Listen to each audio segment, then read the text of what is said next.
God mode. All right. What's up, everybody? Welcome to session 41, Toxic Love. Delicious. I am your DM, Jaso. Who else is with me today playing a little D&D? Hello, everybody. I am Bailey, and I am playing Glace Allure, College of Glamour Bard, at your service. I'm Luke. I'm playing Aesop, Kinku Bloodhunter, Order of the Lycan, and his alter ego Subject 22. What's up? My name is Kevin. I play Sun Kong, your friendly neighborhood apeling bionoid monk following the way of the abundant spirit. My name's Slim, and I play Rincast, lizard folk, fighter, gunslinger, entrepreneur, eyes in the back of my head, angry because my snake friend's dead and can't find him. Well, you can't fight him because he's digested, buddy. There's not much you can do about that. He was right in front of me last session. How dare you? Oh no. And ripped away. You don't remember Well, that. yeah, we don't remember any of that. Oh, I remember. Who Hi, else everybody. is playing? There we go. I'm Nick. I play NVD, the half-elf / warlock, Pack the Tome, with the greatest familiar of all time, Hero. You know who remembers? Your daddy Kira? remembers. The North remembers. I remember. Daddy remembers. Only me Daddy. canonically remembers. I remember all things. Thank you guys, those of you who join us or watch our YouTube or Twitch VOD afterwards.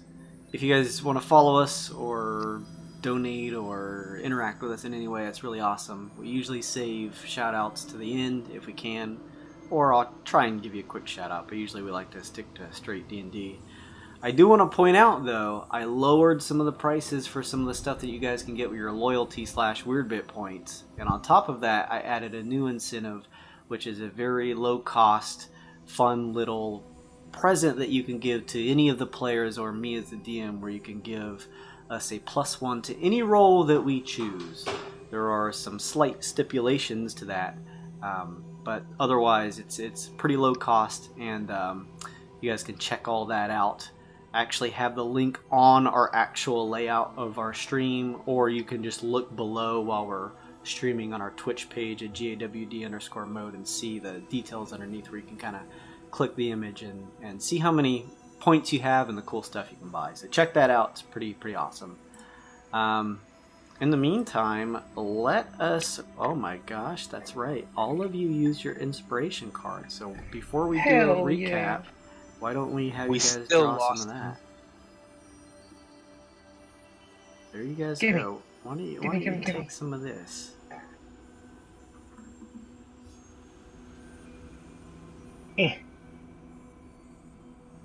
Oh, I got the Sun Kong card. Sun Kong, do you want to increase your speed by 15 feet until the end of your next turn? That could be useful.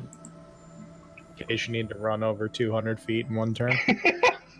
Yeah, he really needs it, you know? Phew. That's my card then, you can take it.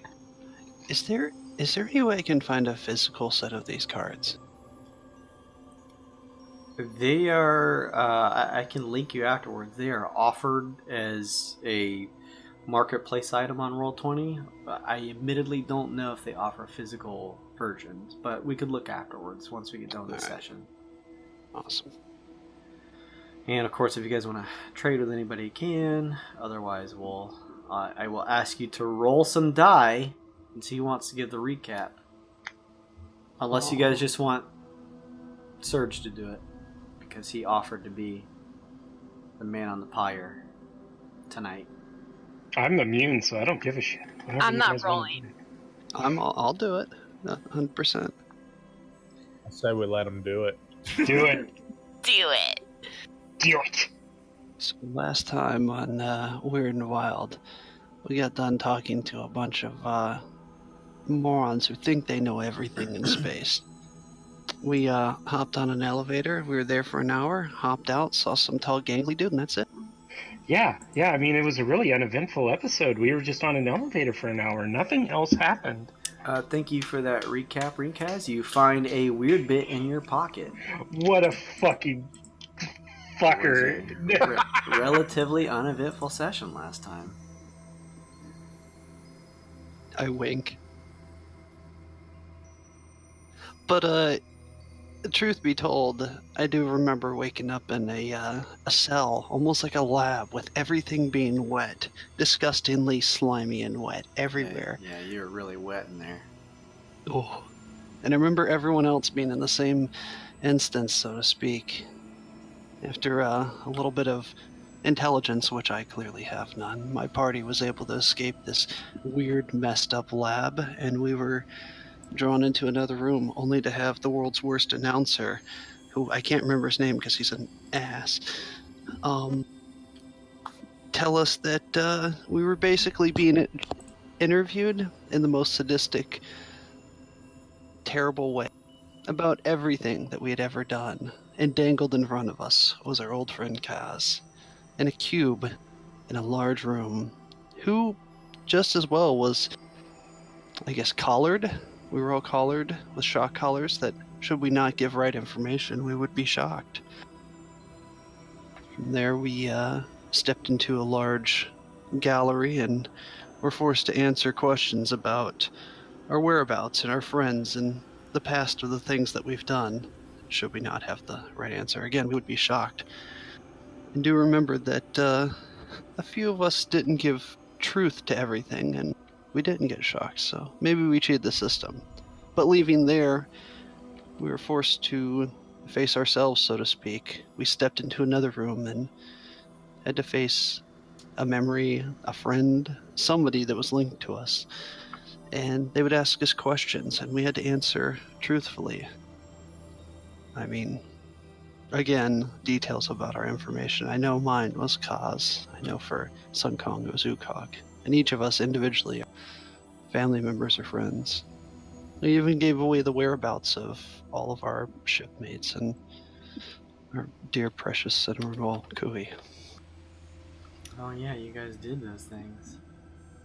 After that, we were stuck in a Pentagon room with not anybody from the government, but just 5 icons that were related to each of our characters in some way, shape, or form. Upon stepping on them, we were almost locked into place while playing a weird Star Trek version of Dodgeball, where Vulcans and Klingons use their minds to try and battle each other for a, what did you call it? An orb of destruction would suck the flesh off of our bodies should we not be able to concentrate long enough. It was an orb of annihilation. Ah, that's right. It's the sphere of annihilation. Shut the fuck up, Jason. We were pretty close. It's a close cousin, the orb of destruction, though. So the Death Star floated around and tried to kill us.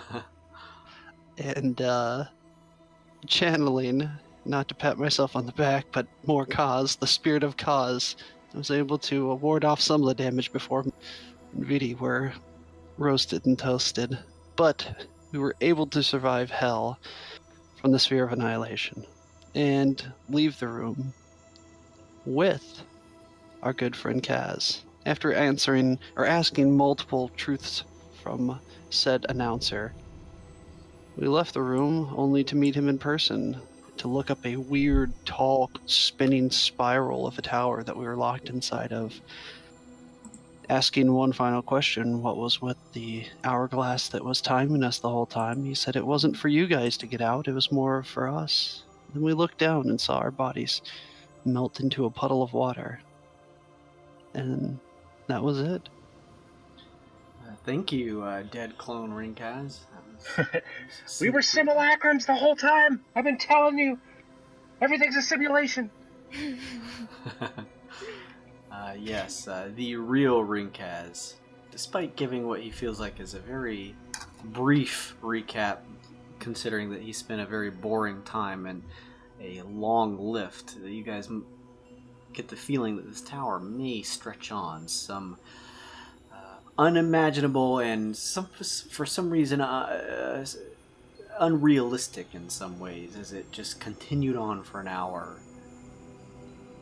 Finally, you guys got there. Rinkaz, you find that weird bit in your pockets, and you guys headed down a sort of bend of descending stairs where you saw a relatively tall, slim gentleman in a nice golden sort of business coat and suit with long, dark jet black hair and some spiffy looking spectacles, who was grabbing a pair of what looked like dripping boots that he had on and shifting them to one of the nearby pillars. As you guys were headed down the stairs, you noticed that the area here, as this descending staircase winds down, leads to a cold stone floor, only lit up nearby by the ambient candlelight that surrounds a small table with a set of stone stools centered around it, as you kind of see in the image here. The rest of this room, or this area here, as you guys peer out, even those who have vision that helps you see in the darkness, seems to stretch on seemingly endlessly, or is at least as far as your vision will let you see out, as you kind of see that beyond this space where this figure kind of seemed to be heading from as you guys were arriving here. There are just pillars, and in these pillars you see a bit of torchlight, and these pillars are stretched out and spaced out several yards from each other. They provide the only ambient light besides those at the table, and these pillars just seem to sort of stretch on. The pillars disappear in the darkness, and all you can kind of see is the faint glitter of the single lamplight within them, and then even that eventually tapers off into the distant darkness. As you guys reach the bottom of the steps, he extended a hand, wanting to shake your own, as he suggested you watch out because the floor is a bit wet. So what do you guys do as you're descending the stairs? Who's heading down the stairs first? Well, Aesop would probably be rushing because we've been on that elevator for a while now, and I still got a daughter to rescue. Okay. I'll be right behind him. So he just, as you guys near the end of the descending stairs, he's just mentioning to watch out for the wet floor. You guys see now there's not huge puddles, but there is kind of certain spots that are slicked with a little bit of wetness, probably perhaps from his boots. And he has extended a hand. He looks to you and says, "The name is Jasper. Nice to meet you." Yes, hello, Jasper. We're a little short on time, so if we could get this show on the road and get that information we need. Very understandable, of course. He seems nice. Why do you have water on the floor? Can you get someone to clean this up? It's so unprofessional. Yes, very sorry about that. I was a little short on time myself with a few proceedings before this. How were you short on time? It took us an hour to get here. What were you doing? We're very busy here at the 10th pit. All kinds of things. Probably some other interviewing some poor saps. Something like that. He extends a hand to you, Sun Kong, as you near the end of the steps now. I give it a brief shake, just like once. Okay. He So sort of rude. motions and says, "If you'd have a seat, we'll make this as brisk as possible." All right, come on, everyone. Let's get this over with. He, sort of seeing that you guys are in a brisk pace, kind of waves the rest of you, Glace and VD Rinkaz, down. Clatter sort of clambering behind you, and Aesop, you hearing Chunk kind of pulling himself into one of the stools next to you. There's plenty of stools for everyone, even Clatter, to sit his large animated armor iron ass in. Clatter will stand by Glace. He, at the command of Glace, stands. Amazing. Jasper, kind of motioning everyone to have a seat, steps over to the stools and sits down himself. You see him reach into his coat and pull out what looks to be sort of like a folder with a few different scrolls and parchments in it that he flips through. Yes, so let's see here. Luckily, we largely have most of the information that we would need from all of you. I'll just need a few simple things. All right. Could you please, all together, or however much you as a full group know, tell me what you found out about this Twilight, he says as he kind of pulls a quill out and is ready to write what you have to say. Oh, did we find anything out about... We know that it's coming. I was gonna say, I think we already told you guys everything we know. We haven't found out anything since we heard about them on that one planet that were, like, worshipping the Twilight, right? Yes. Out of character, do we know if Nvidi found out anything more about the Twilight, from his book or something? I don't Just believe he told us anything. Speak about it. Okay. It's bad. That's all I know. You see Jasper sort of taking some notes as you guys are going over what you're saying here. He kind of, without looking up, continues writing. This could all very well be the case. Well, I just want to make sure and verify. We can cross-reference after this. I wouldn't want to bother you with it. Just wanted to make sure there was no more updates. So, nothing else from you in terms of new info for this Twilight that you've heard of. Not that I'm aware of. Not that I know of. Anybody else? I don't know. Yeah. No. Have you heard anything new? Jasper, your organization, have you gotten any information as to what it could be? That is certainly a possibility. However, I am more focused in my particular duties on asking and interviewing folks like yourself for the information. If there is more info that the 10th Pit has turned up about Twilight, it could be the case. They just have not made me privy of it. Fair enough. It's always possible that you could speak to your liaison and see if she may have anything that the 10th Pit would be willing to part with you on the front of that type of knowledge. Above your pay grade, huh? Actually, Savage. potentially, yes. Depending on the severity of whatever this event or figure, or we're not even sure of that much. Good to know. Have you been trying to dig or asking about this Twilight at all? Only when it comes up, like if somebody mentions it, or if it just comes up naturally in conversation, but we haven't been. No active investigating, then? Not really. Yeah, don't guess so. Oh, very well, very well. He kind of writes that down. So, what brought you all together? We all got a letter that led us to the edge of the known galaxy where we met the arcane man, and he gave us our ship, and off we went to the Twixt. Oh, so all of you met outside the Twixt then before coming here. Well, my story's a little more mundane. I'm a addition. I just came to check up on my daughter, really, and just sort of got whisked up in this whole adventuring thing. Oh, and Vidi was with her too, as well. Yeah. Met him on Bavaria, wherever. I forget that Nvidi and... Yeah. I forget that Nvidi and Aesop haven't been with us the whole time. Nvidi, you and Aesop are recent additions to the team, then? That's correct. Yeah. Very well, so it appears as though the three of you were the ones who initially got these notes or letters? Was there anyone else in your party previously? Well, yeah. Well, there was our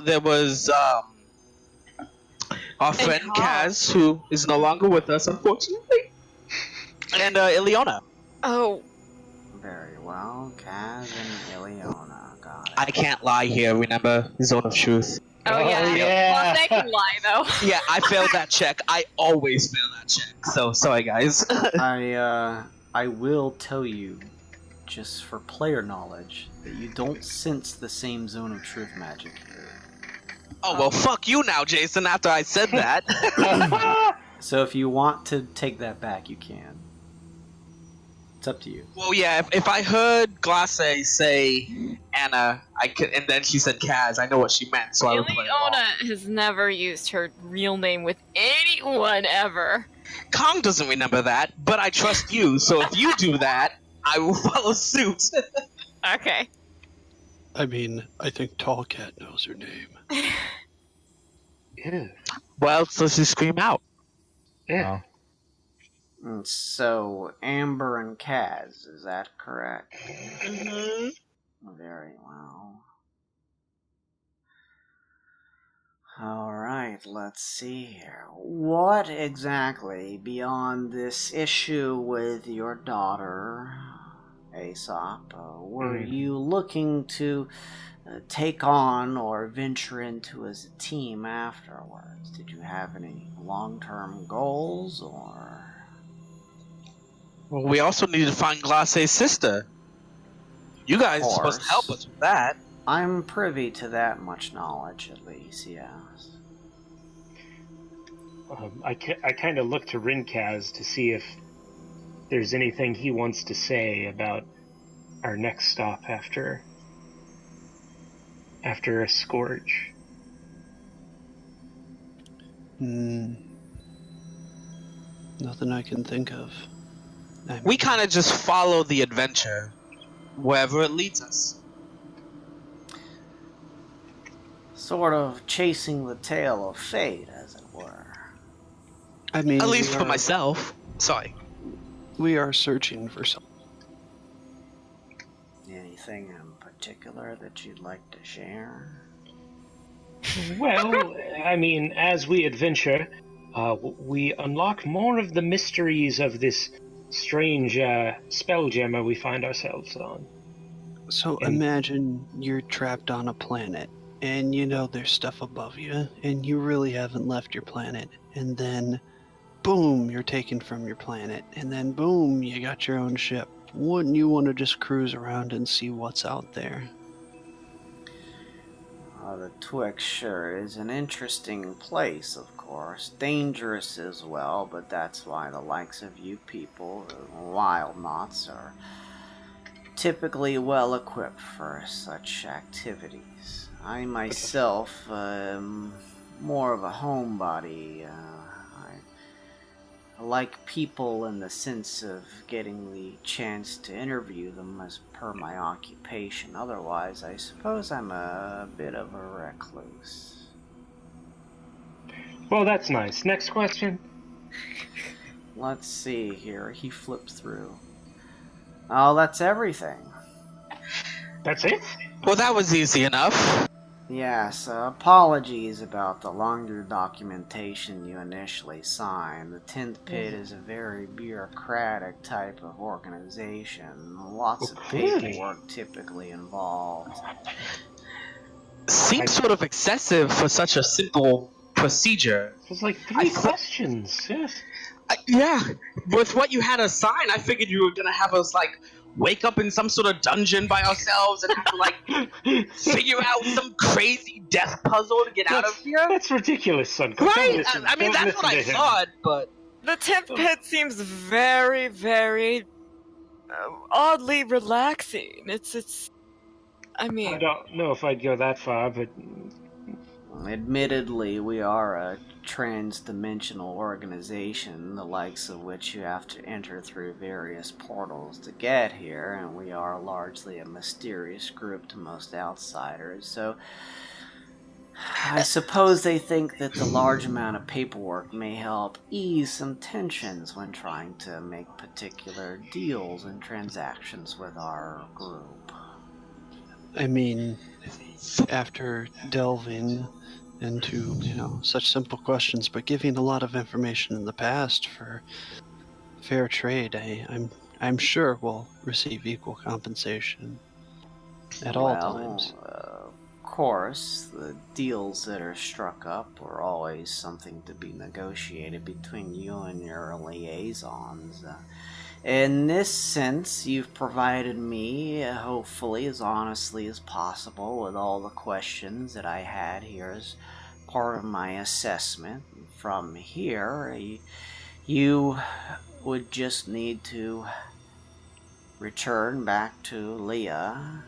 I believe because of the certain amount of speed in which you are looking to head back to wherever it was you came from before, that with a bit of magic finagling we can probably cut your trip down to 15 to 20 minutes. Oh, that's nice, so we don't have to travel 2 hours for this 5-minute interview. Great! That's correct. All right, let's... Tensions are high. We've been stuck on an elevator, a tiny little metal box for an hour, so let's just get the information Glace needs and get back to the task at hand. I appreciate all of your times. If you'll please reconvene with your Leah and speak with her about the information you are promised, he says, kind of looking your way, Glace. I'm sure she would be happy to share it with you. Let her know that, of course, my interview and all of my questions have been thoroughly answered.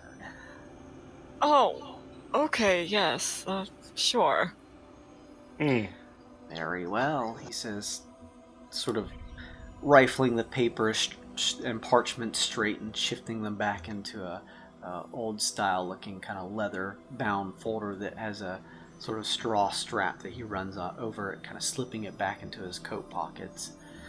Very well, it was nice meeting you all. Please watch your step on the way out. Get someone to clean up that water, Jasper. Certainly will do. It's a safety hazard. Sun Kong cares about safety all of a sudden. Alright, so with that, he kind of just gives you a soft wave as he bids you adieu with his black leather glove. And See, wasn't that oddly relaxing? I mean, just his voice is just like, wow, I want to go to sleep. What kind... That's a polite way to put it. What kind of secret, I say in air quotes, organization has a full-time interviewer? How many people are they interviewing on a daily basis? Well, they do seem to know a lot, so I would imagine a fair amount. are you guys just saying this as you go up the stairs? Yeah, Yes. I think so. Okay. That is a good question. I look back to Jasper and say, how many people do you talk to within a standard Wyrd day, or Twixt? Well, although our organization is remote, he says as you kind of see him sort of stamping his boots on the ground, we do bring in all types of various people. This particular location here involves all areas of the Twixt, so you can imagine, just due to the expansive space that covers nearly an entire plane, despite it being a newly burgeoning one, that I have my hands full, as the 10th Pit regards its secrets and information as highly important, and thus I do quite a bit as my everyday job. Okay, we should be going. Let's go now, everyone, please. Okay, well, it was an absolute pleasure to speak with you.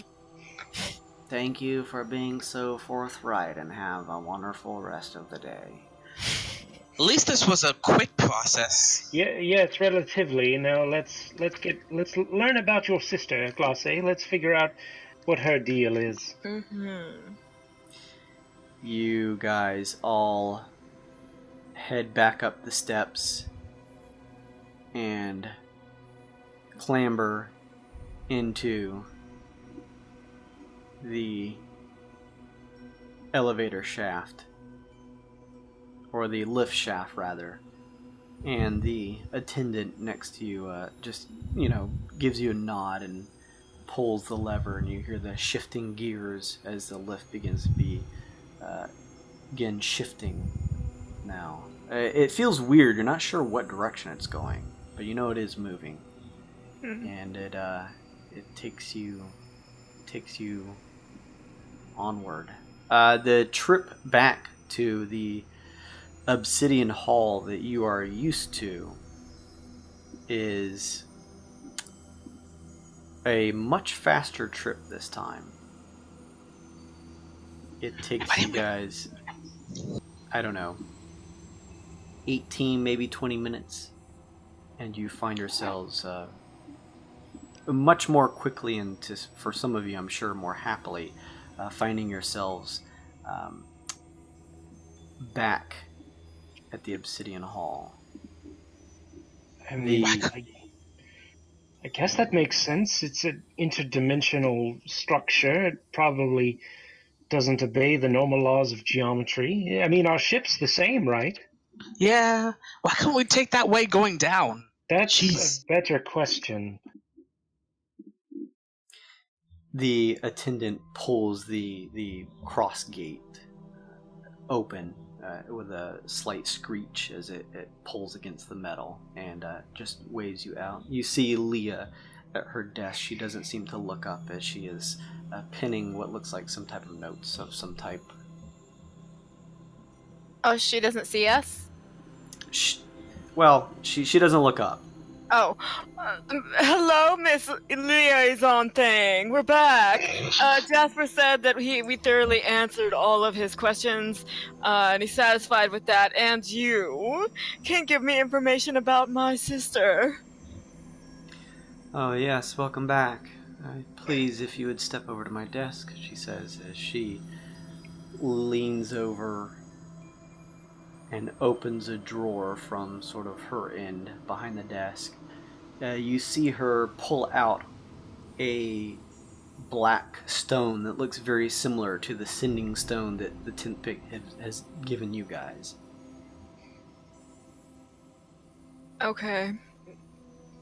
What is that? We were able to intercept a message. I believe it was initially meant for your ship and may very well have reached it, but we have ways of listening out. Oh. I could offer you a chance to listen to it now. Yes. Very well, she says, and she taps the sending stone 3 times slowly. Glace, you hear coming from the sending stone not much different than when you would speak through it or through the earrings of communication. You hear a familiar voice. A message for Glace. Oh, that's my sister.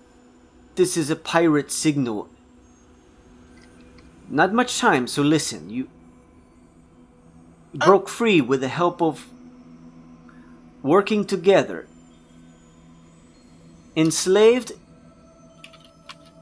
uncovered dangerous plan that tell Lushy and Consortium, do not. The Dark Star Shrine. They're coming. Have to go, sister. Don't worry about me. Warn the Consortium. Oh. Well, that's interesting. Well, she's alive. So she must know. So, and there was no. You guys can't tell where this came from. I mean. Actually, yes. Oh, you can't tell me. Tell me. We cannot pinpoint the exact location. However, we believe, using our tracking methods of arcane disciplines, that it came from a Neogi spelljammer. Oh, no. She said, okay, but maybe okay, that was clearly her giving a message. She broke free from something. Yes. Maybe they tried to... She says as she pulls out a parchment and unravels it. I was able to provide you a transcript. Oh. Awesome. Very sorry that we weren't able to gather the entire message. It appears to have been sent over some distance. Oh. Guess Well, it's better than nothing, though. I mean, is your sister like a secret crime fighter or something? I mean, I always thought she was, very just and strong and beat up all the bad guys for me, but I didn't know anything about being a secret crime fighter. Well, we should let Lushy know as soon as possible. It almost sounded like the Trine was planning some sort of attack or something. It seemed like time was of the essence. Does seem like it. We'll have to let everyone know. Yes, definitely. This is Alright, well, as much information as we were fortunately able to gather for you, Glace. I hope it proves worth your time in the interview. Yes, well, thank you. I would hope that if you do get any more information, you would tell me, but maybe that's asking a little too much, since I don't have anything else to give you in return. I'm sure there are other things that you could offer us. Sure. But for another time. As right now, that is the most information we could glean to find valuable to give you. Uh-huh. Well, thank you. Also, a quick note given to me by Alderman before you leave. You are returning to Scourge, yes? Yes, we have to. Alderman just wished to relay the message that although the 10th Pit was able to provide the information to lead you to Scourge as it has, Aesop, you are all technically not sent on the behalf of the 10th Pit. Oh, yes. Say no more. I understand. Can't be involved should we be implicated. Exactly. Well, It would behoove you to carry on your business while doing your best to leave our name out of it, if of course. possible. Of course. Just keep providing us with these nice little exchanges of information, and we will oblige happily.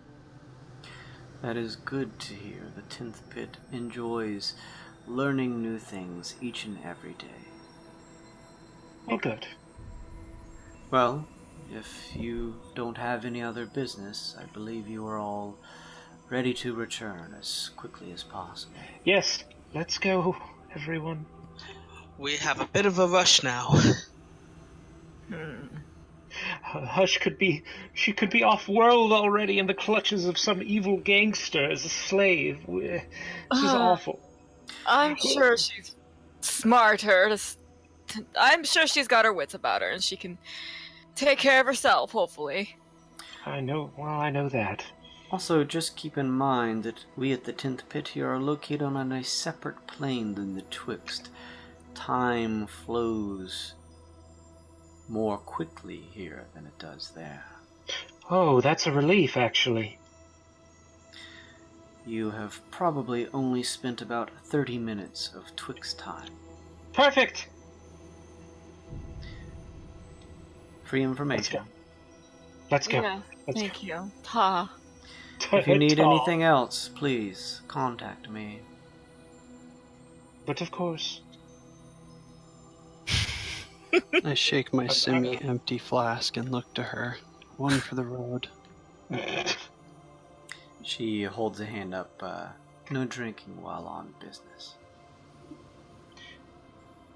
Aesop's already heading towards the door. Yeah, I'll follow him. I start follow, and as soon as I'm out of eye shot, I take a drink. Know it all, people. Okay, so, all right, let's go. We have a lot of ground to cover. You guys head back through the opposite end of the hall, finding yourselves at the door entrance. The key in hand, whoever is holding it, hears that familial popping sound, as if something was coming into place behind it. And without needing to use the key, you notice the handle shifts a bit and is unlocked. You open the doors, and the opulent blacks and golds of the sort of gothic interior of the Obsidian Hall shifts, and through it you see the back alley of the exit of the butcher shop that you once entered through. Familiar, wafting, acrid smell in the air with a greenish tinge is beyond. Okay, we're back in this awful place. So what's the plan? We have a badge that should get us past the guards, but, I mean, aside from that, I mean, we have to get in good with the Scusiatelli family, maybe? We had an idea, maybe you could try to pass me off as some sort of talented slave, as much as that makes my skin crawl to say. My talented pet. How about that? I don't like that, but all right. I don't either, but it seems gross enough for this place. I mean, I could definitely do a demonstration if need be. Mm-hmm. There's always murder. I don't think we could take on an entire crime family at once. Well, we can certainly try to wow them with your skills and our charm. I look at Sun Kong and Rinkas. I smile and give her jazz hands. I Okay, wink well, and say murder. This does not inspire confidence. Okay, all right. Taking a step back. We also need to find out about Subject 21. And I think the Scusiatelli family is also the right place to start. If there's anything going on in the city, they would know about it. So... maybe... Oh, the tavern! We could try to find maybe a representative at the tavern. It would be smarter than just walking in the front door of the mansion, right? What did we bring you here for? Are we... I hate to say it, but are we selling you? I don't think so. I just thought maybe if I was apprehended as a slave, I could find the holding pins where Hush was.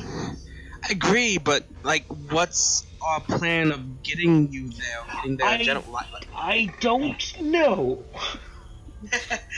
I mean, we can kind of act like we want to sell you to them, and maybe that'll get us like an introduction. Yes, that's the thing, is maybe we just need an introduction.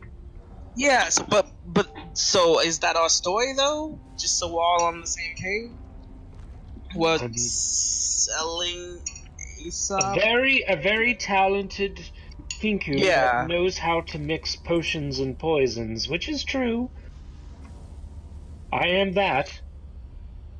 So well, I mean, if they take him, what happens then? They're just like, thank you, here's your money, goodbye.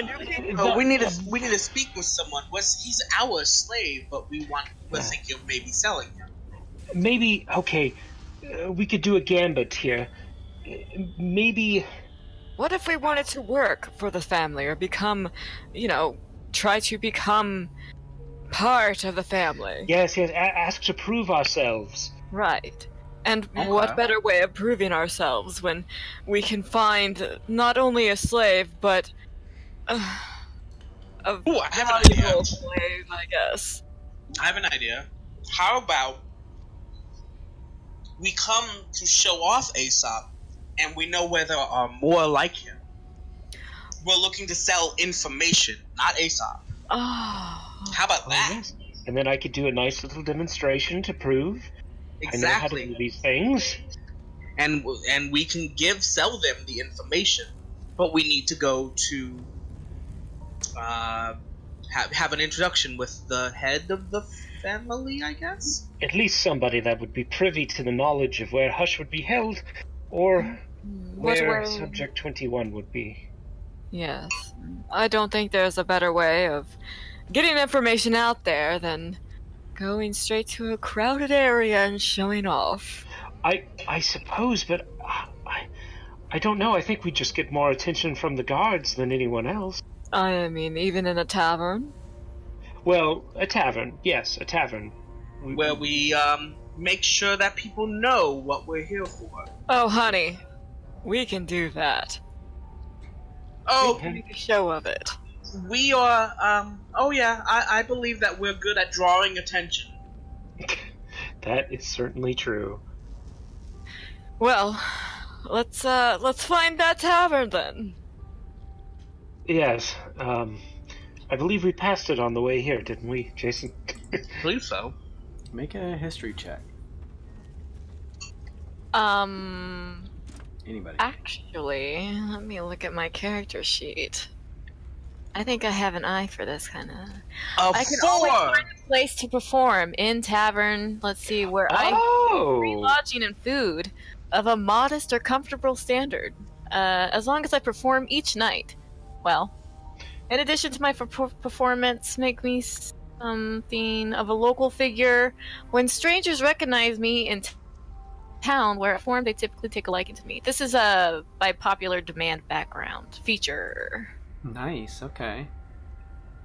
I am new here, but I can easily find a tavern or inn or something like that to I'll perform. say that you can make a history check at advantage with your background. Thank you. Jason, mine's a 5. Just thought I'd let you know. All right. No, it's funny. I rolled a 5, but got a 4. I got a 5. Gotta love that -1. Good I thing just Glace think- is what was with the check you for? guys. You guys are History. trying... Oh, sorry. You're trying to remember if you passed a tavern on the way here. Yes. Oh, Yeah, Glace. Glace, you know that although you guys are kind of currently standing in the very dark back alleys of some of the sort of butchery and produce area of this section of the town of Scourge, that as you guys winded your way here, initially working your way over here after spending a little time dropping off Nezel and Gesma, that you do remember after leaving Meswix, in between moving through a few of the streets, that there did seem you didn't catch the sign or what the name of the place was, but you do remember just passively glancing in and seeing what looked like a bar and some empty seating area of pretty darn seedy in terms of what you're used to, but looked like a tavern-like area. You know the general direction. It's down a few streets, probably 5 or 6 minutes away, walk from here. Alright, I'll relay that to everybody and start leading the way the best I can. Lead the way! Alright. You guys are still in your pretty ratty-looking garbs. However, are you trying to be stealthy as you move along, or just sort of just trying to make your way there? I'm trying to do my best to look like a slave that is owned by Renkaz, who I believe has the badge from Alderman. Alright. murder. I want to... Murder! Oh, do you know the plan, Renkaz, or were you AFK? I stepped away just for like 1 minute. We're going to a tavern, and we are going to perform our best show of showing off our slave, and we know where more slaves are, trying to get information. More like him. Yeah. Trying to get information out there that could possibly lead us to somebody associated with the family. Gotcha. Get us a meeting. Alright. Also, you should all ask about Subject 21 sightings, grisly murders, bloody messes, that sort of thing. Big I nest. won't, I won't be able to. I'm going to be in Kinku mode from now on. Okay. Okay, so Okay. we have information to sell, so we need to find where the slaves are, and we need to also see if there's information on 21. Got it. Oh, just imagine, what if a big nasty birdy beast like that was able to be tamed and turned into a slave? And we have ways. We have, what if we... Let's say that as a trump card, yes? Like Okay. if everything else fails, we can do Sure. that. Absolutely. I'm sure the big guy'd be willing to cooperate. It's been a while since I've let him out to play.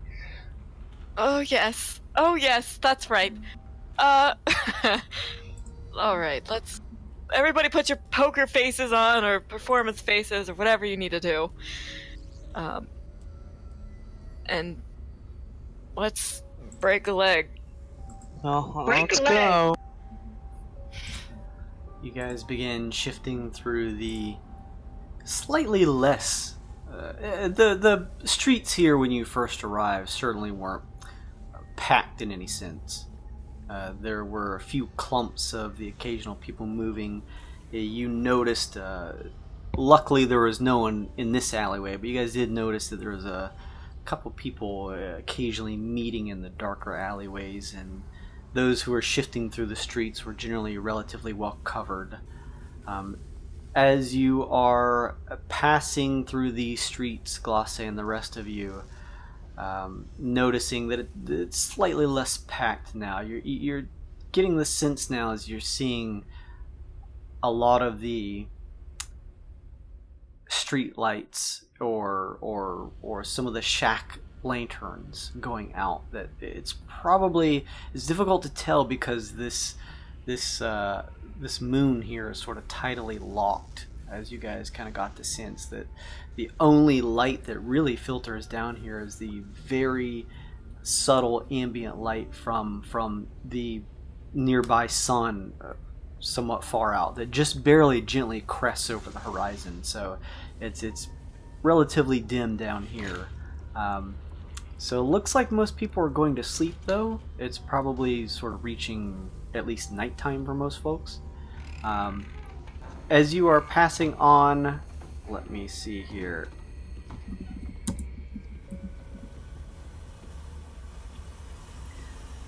Glace, you look up to see a fluttering of what looks like a couple small, they actually kind of look like small birds, take flight overhead above you, some sort of built up housing that goes up 3 or so floors. It looks like a flock of small avian creatures flies over. It looks like one of them has just taken a shit and it's headed towards you. Okay, can I move out of the way? Make a dexterity saving throw, if you'd like. Yeah. Wow.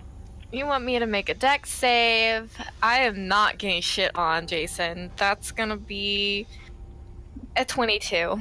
Holy shit. You shift out of the way, seeing this sort of putrid, what looks to be pigeon shit, landing in the space that you kind of quickly just shifted your hips out of the way as you guys are kind of walking in formation. As you do, you look down, and Vita, you see this happen ahead of you. And as you see this pigeon shit hit the ground, you watch as it sizzles and begins to eat into some of the stone. Wow, that's disgusting and horrifying. You can hear it make a subtle sizzling sound as you guys continue. Nvidia, you kind of lifting a leg and pointing it out to Rinkaz as to not step on it as you guys continue traversing down the streets. Aesop mimics the sizzling sound.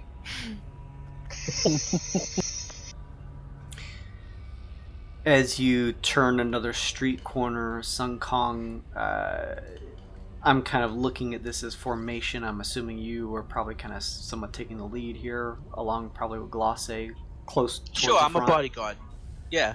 As you guys are taking this turn, you notice that there is a toller walking by, sort of patrolling the streets.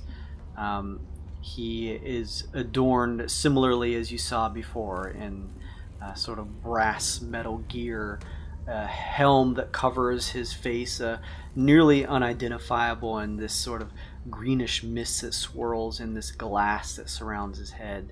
He holds an interesting looking staff, a bronze staff that raises up some feet, and at the top you see this sort of bell that shifts back and forth, although it's not making too much noise the way he's moving. You see the figure turn your way and then continue his patrol. Keep walking as normal. You guys continue like I'm supposed walking. To be here. Sure, Yeah. sure. You shift by him. There's a few other seedy individuals. What looks like a pack of drow males pass by. They eye you, but continue speaking in hushed tone to one another as they pass. There's a bit of a hurried step to their stroll here. They pass by, and after another turn of another street corner or two, Glace, you and Sun Kong peer up and see that you guys have found yourselves at... As you peer in the windows, it's very dark inside, although you can make out what looks like some soft lighting and what looks to be some bar stools and some tables that would remind you of the tavern make. And Glace, similarly, you can kind of peer what looks to be a counter and bar top sort of within. Peering up, you guys see sort of written in sort of just very etched into this wood and just sort of very ratty way is a sign that reads the Tainted Brew. Oh. Lovely. Lovely. It has like what you would see in, you know, like the western like push through doors. Oh, okay. Then I'll... Guess this. Yeah. I'll go in first and look around like I'm casing the joint, making sure it's safe.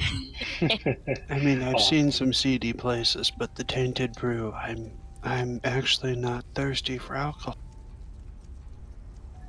I'll go in once Sun Kong isn't. Yeah. You guys begin to push through the double sort of push doors and find yourselves, I don't know the exact term for it, you guys find yourselves within a relatively sort of like hole in the wall looking tavern. There is the occasional seats around, most of them empty, even though it seems to be of a later hour. You do find in the corners and sort of darker areas of the tavern seem to be a few shadowy figures, although their features are mostly nondescript as they're sort of covered in their cloaks and hoods. You see the occasional tankard lifted up to a face. This area is very ratty and dimly lit. Most of the lighting actually comes through the open windows nearby. There is what looks to be a bartender. He seems to be male and stands up, and as he turns around, you see he has a very, what looks to be sort of disfigured or maybe somewhat orcish looking features to him. One of his hands completely replaced by a hook, and he is using it to sort of tip a bottle that it has a chipped top and pour what looks to be some type of liquid into a tankard, and he slides it down to a figure that's sort of sitting away from you guys at the with his back against you, kind of sitting at the bar here on one of the stools, and kind of catches it with a hand. Oh, you guys, bartenders see everything, so maybe he would be the best one to ask. Ask. You know. I'll head up to that bartender. All right.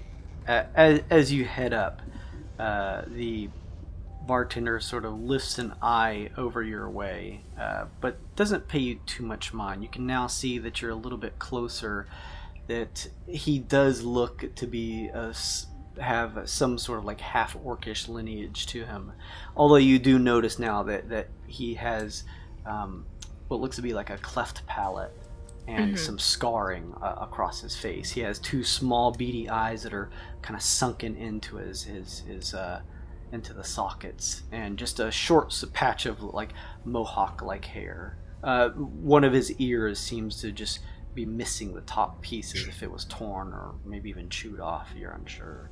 Okay, I wanna try to get his attention, like just put my hand up, like I want him to come over here. He looks up and steps over your way, sort of as he kind of strolls from behind the counter and says, "Yeah, what is it?" Sorry. Oh, well. Yes, I'm trying to... I look around. We're trying to show off our assets in this place. Looked promising. Do you ever have members of the family come around here, or associates of the family? Raises an eyebrow and sort of slowly looks back and forth. What family? Can I do an... okay. Why, the Scaziotello family. He kind of tilts his head and shrugs. Good beef. I don't ask. Oh. Well. Then... I lay down 5 gold pieces. He stares at them intently and then looks back up, as if clearly seeing that you probably have some type of request, laying down that amount of money. Oh. Wow. The lady asked a question, sir. He steps over, throwing a very thick-fingered, half-orcish hand and sort of reeling the coins in behind the counter. Occasionally. I would like to cast Friends on him. Ooh, okay. Oh, man. Escalated quickly. Oh, did it escalate? Is Friends not good? Oh, Friends is fine. It's just when it wears off, he becomes hostile to you. Oh, well, there's another one that... Hold on. Charm Person. Okay.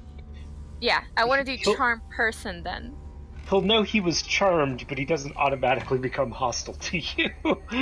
Hmm. So, I'm not saying that it has a negative effect here. Just know, Glace, that even when you're attempting to do stuff to beguile people into doing what you want, that you have to cast the spell. So, as you're looking at him casting this spell, if it has somatic components, you have to begin speaking this magic gibberish in front of him. Oh. He may not take note of what you're doing, but just know that that's what you need to do in order to cast the spell. I'm just letting you know. I see. Well, I don't want to put us in danger. So if this guy, the way his gear and garb is, especially the ratty nature of it, doesn't lead you to believe that he's a prominent magic user. Do it. Okay. Who dares wins. Do it. I'll do it. Yeah. Alright, so what does Charm Person do? What do you need me to roll? I need you to roll one humanoid. Let's see. You can see with the range. Wisdom saving throw. If it fails, let's see, it's a DC 17. If it fails, it's charmed by me until the spell ends, which is 1 hour. So how do you, using, I believe it's somatic, I'm sure, the Charm Person, is that what the spell has? It is, voice and V and S, yes. Okay. So how do you use your hands and speech to cast a spell? Just out of pure interest. I will reach into my coat and pull out 2 more gold, like very... He watches as you do this. Yeah, magic casty almost, and show him the gold, and my other hand will be doing a little twirl. The one without the gold, the not so gold hand. Alright. That maybe doesn't have eyes on that. Are you, I'm assuming you're sort of humming a little tune along with this? Yes, like I'll ask him the question as I hum. What do you ask him? He previously said that he might have know what the family looks like. Is that right? He told you that he typically doesn't pay attention to those who come in, but as Rinkaz set 5 gold down on the table, he did open up and say sometimes they do. Okay. Then I will ask him. Well, let's see. What will I ask him? Sometimes. What about this time? Are there any here? That's good. That's a good question. As you say that, Glace, the rest of you do notice that the patron that's like 4 or 5 seats down at this sort of encircled bar kind of keels his head your guys' way and then just kind of quickly looks back down. And you kind of see him take another swig. The bartender looks at you and says, not directly related, but there may be a guy back there. He says, sort of subtly pointing to the back right corner. You see a shady figure sort of just kind of occupying a table by himself. He's told me once or twice that he's a supplier for the Scusiatellis. Oh, well, thank you, handsome. I'll put down my gold by Rinkaz's gold. Thank you, handsome. And Nice bird. oh yes, he's the best of the best. In fact, I want to look for like a stage-like area, like if this place has one, or if not, maybe like a. The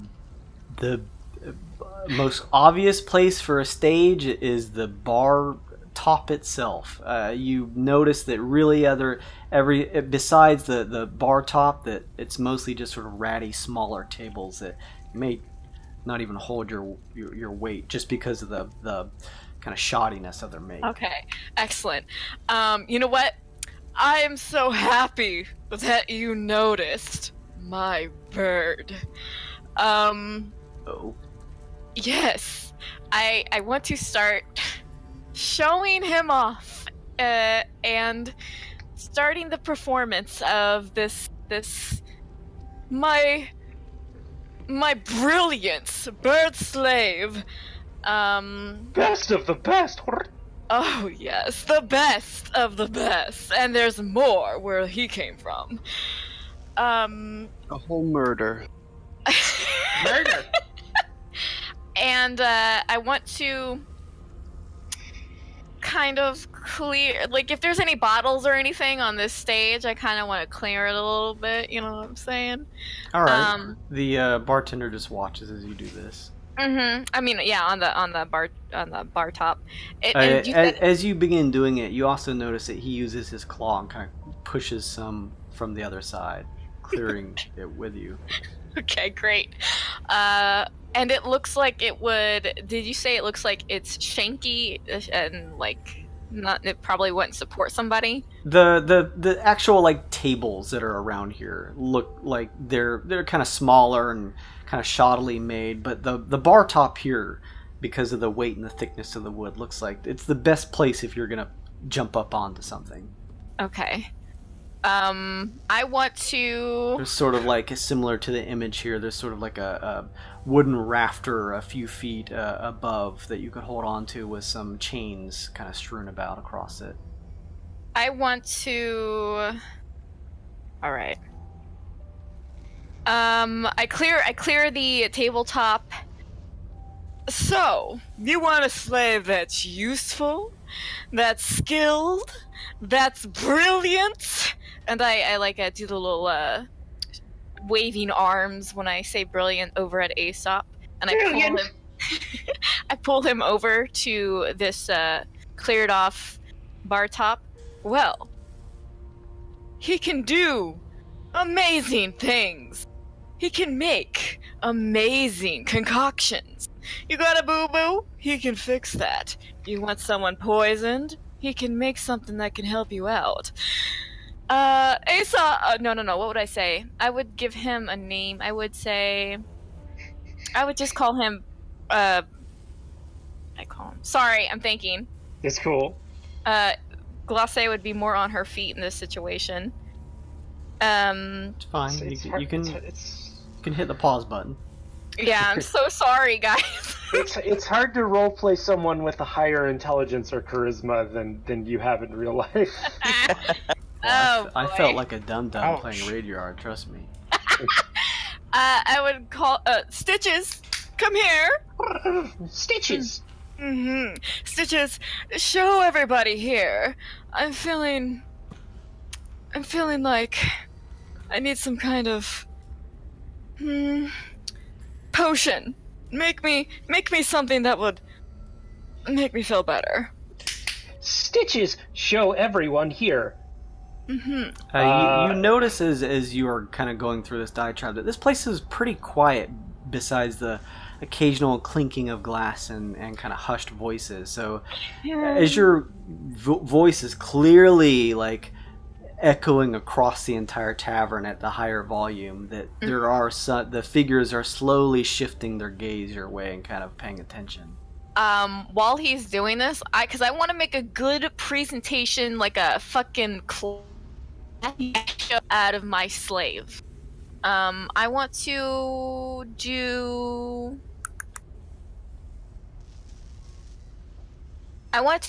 Unearthly Chorus and kind of... Oh god. Oh god.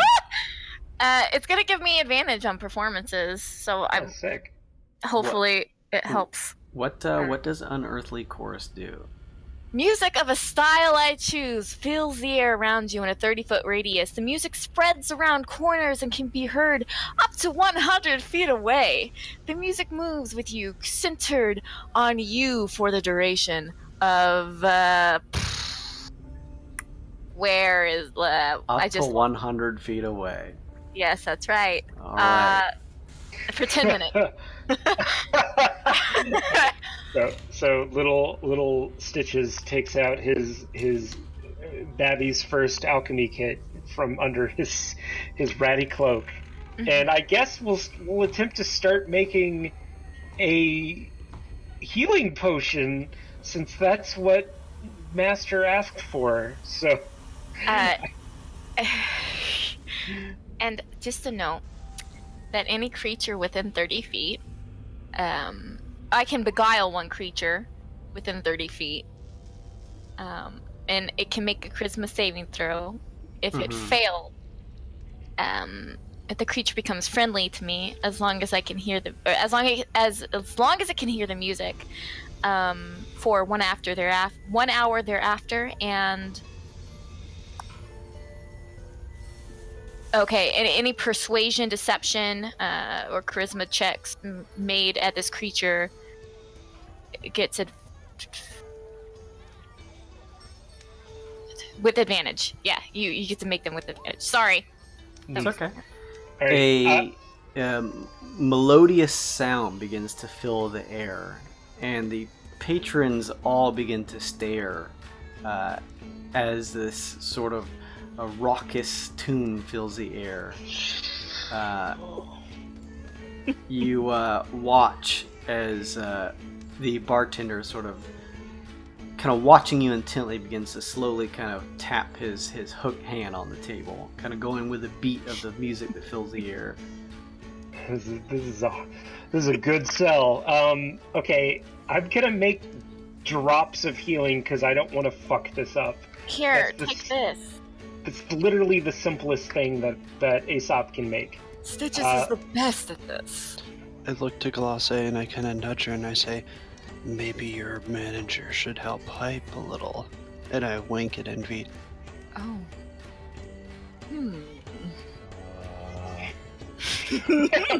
Well, here goes nothing.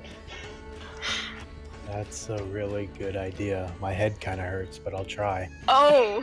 Oh no. You notice the bruising still apparent kind of underneath his dragon-like sort of face covering. Oh, I made it easy. I made it look easy. Drops of healing. I shit out drops of healing. I don't say that. I don't say that in character. Me But Jean says that. I think that's like. Once again. I think that's like. Brilliant. I think that's like 12 points higher than I needed to make it drops of healing.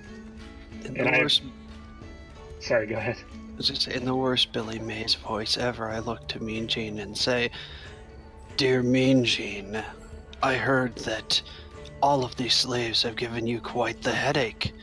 Possibly Stitches could help make up for this. Isn't that true, Mean Gene?" This is great. Because watches, it seems like almost half and half.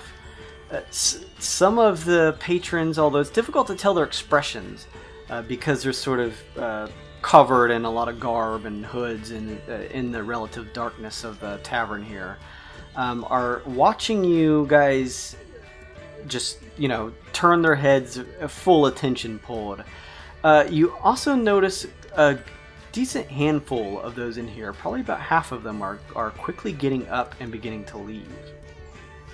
Oh. Can I do maybe insight on that? Sure. You notice the same thing is happening with the patron that was sitting a few bar stools over. He has quickly pulled the tankard up to his mouth and slams it down and begins to quickly head out. Well, okay, I would like to do an insight. Fuck. That's a 5, but is which patron is the one? Is that the patron that the bartender? Yeah, the one that the at? bartender served a drink just recently. That's the one creature I would like to beguile then. Ooh, nice. All right. He's gotta make a charisma saving throw. Oh, I think it's not charisma. It's wisdom, I believe. Let me double check. Charisma saving throw. DC 17. It fails. Great. You watch as the figure stops now. You can now see, although there's still a hood sort of pulled over, that it looks like a dark elf underneath, a male. Okay. That male dark elf is now friendly with me, as long as it can hear the music, and for 1 hour afterwards. And we get deception and persuasion checks against him with advantage. Sick. He turns and looks down towards you, Aesop, as you are finishing concocting this brew. Stitches, huh? Also, poisons. Poison's always good here, he kind of says.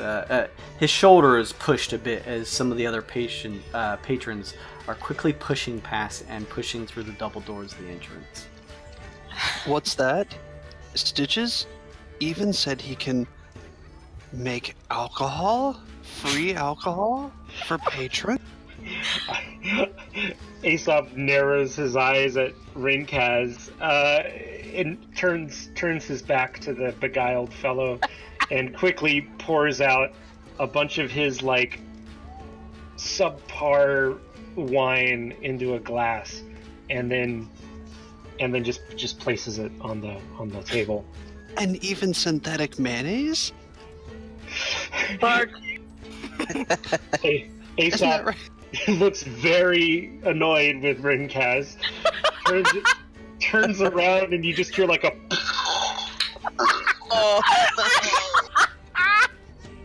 and then just not even in a receptacle, like a handful of mayo, and just like squishes it onto the table.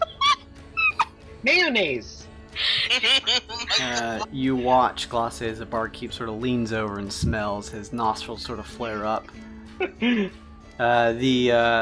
dark elf next to you turns to the alcoholic drink set on the bar. I could try it if you'd like. Oh, yes. Well, it is the best that a slave can offer, my dear. You hear Aesop physically cringe when you say that. He shrugs, sure. He kind of steps over and begins to take a drink. Glace, you notice now, looking back, that the patrons that are left, the half that are left, are still watching you guys intently, but some of them are shifting back to the tables that are further in, away from you. Like they're trying to get away from the noise. It seems like they're just shifting away from you guys as a whole. The music just fills the air. There is no central area of music. It just hums through this area. I would like to point them out. I'm the one that's hosting the show here. Now don't be afraid. Come, look at this magnificent slave, everyone. Could I take a perception check to see if there's anybody like narrowing their sights on us because we're a big spectacle? Sure.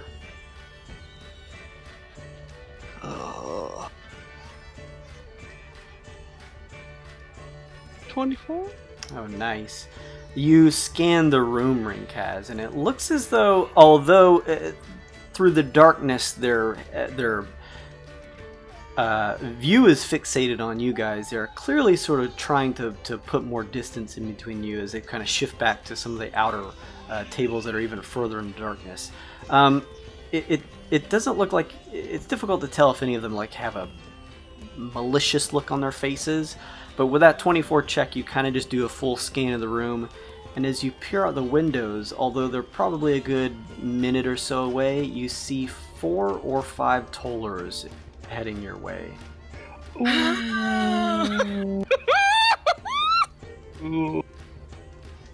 I love Toblerones. Does Rincon mention that though?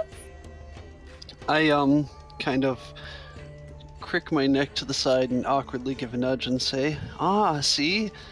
Even the local guards are interested. Oh, yes. You guys watch as both the dark elf and the bartender's slight smile quickly fades. I would like to Introduction?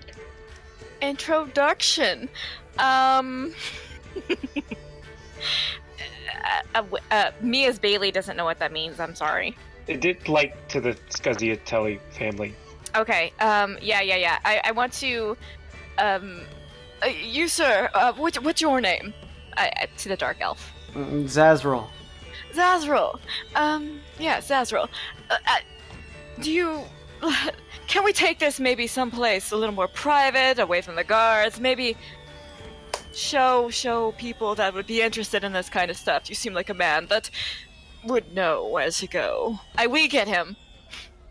I suppose the music is relatively loud. That's probably what's garnered their attention. I could take you back to my shack if you like. That sounds great.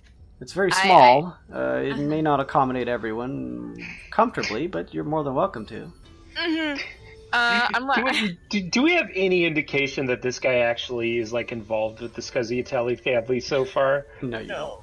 Okay. Oh no. The only one that seemed to have any connection with him, as the bartender pointed out, was one sitting in the sort of right corner, a couple yards away. Now seated a little bit more in the corner than he was previously. That he mentioned was a supplier of some type. I thought this was a supplier. That's why I stopped him. No, not this guy. Maybe that's my mess up then. Okay. Okay. Well, I was under the impression that I stopped the supplier, so this is kind of a waste of time for me. Tell this fucker to hit the bricks. Yeah, I'll just turn the music off and you know what? You can be on your way. We'll figure something out. Oh, okay. Did you want to meet later? Yeah, I'll meet with you later. We'll find you. Okay. Well, I could write down my address if you'd like. Sure. Oh, very well, he says as he quickly pulls out a ratty parchment and begins writing with a halfly broken quill. Okay. It's at about this point that 4 or 5 tollers burst through the front swinging doors and stare. You watch as everyone sort of snaps seeing them push through the doors. and Glace, you watch as they all shift, their faces obscured in the greenish misty smoke of their glass helmets as they look over at your party. They shift towards you walking, the tink sound of their staffs touching the ground as they begin to encircle you guys as the party. Don't make eye contact. Don't make eye contact. Just. I mean, in character, like Aesop's character, but also Aesop is really actually scared of these guys. Okay. I would like to just.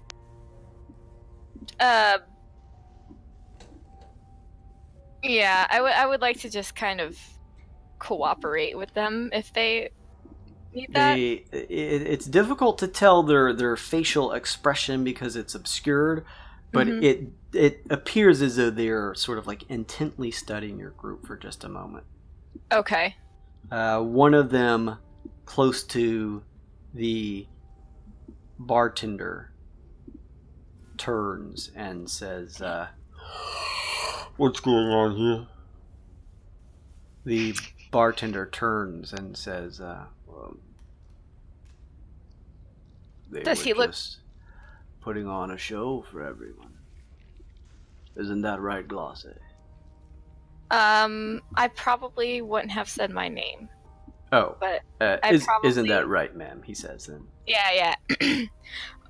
Yes, that is absolutely right, sirs. That we are presenting our most pride possession here, the absolute ultimate super slave, and we thought that this lovely place would be an excellent venue to show such a slave off. Make a deception check, Glace. Hell yeah! I wanna aid her and just kind of clink up next to her and say assets and wares. Okay, you clearly fit the bill, being in your chains and without your mask. I'm sure, sort of just acting as any other kinky without a voice. With the help of his aid, I got an 18. I rolled low, I apologize. I got a 9, and I got a 9 in deception, so I thought I might. One of them steps up to you and Vidi and sort of leans close. You can barely make out the sunken-in eyes of the humanoid within the glass helm.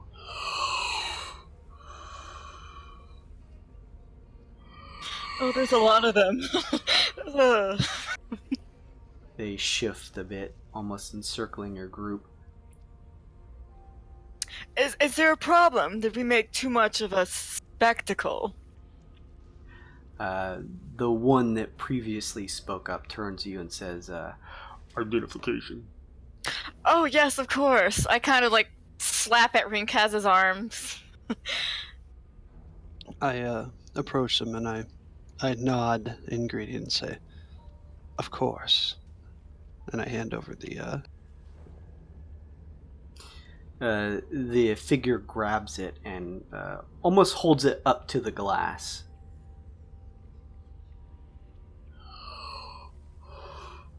He folds the sort of leather bill back over that showcases the 3 acidic teardrops that makes up the symbol of Scourge, and kind of shifts it back your way quickly, Rinkaz. My apologies, sir, for any interruptions to your duty. No more causing trouble. But of course. Could we offer you a drink? No. Well, could you point us in the appropriate direction to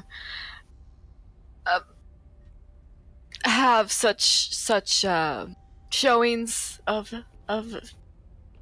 such practices? The one seems to shift his head in the glass. What do you speak of? Oh, the showing of slaves. We're actually trying to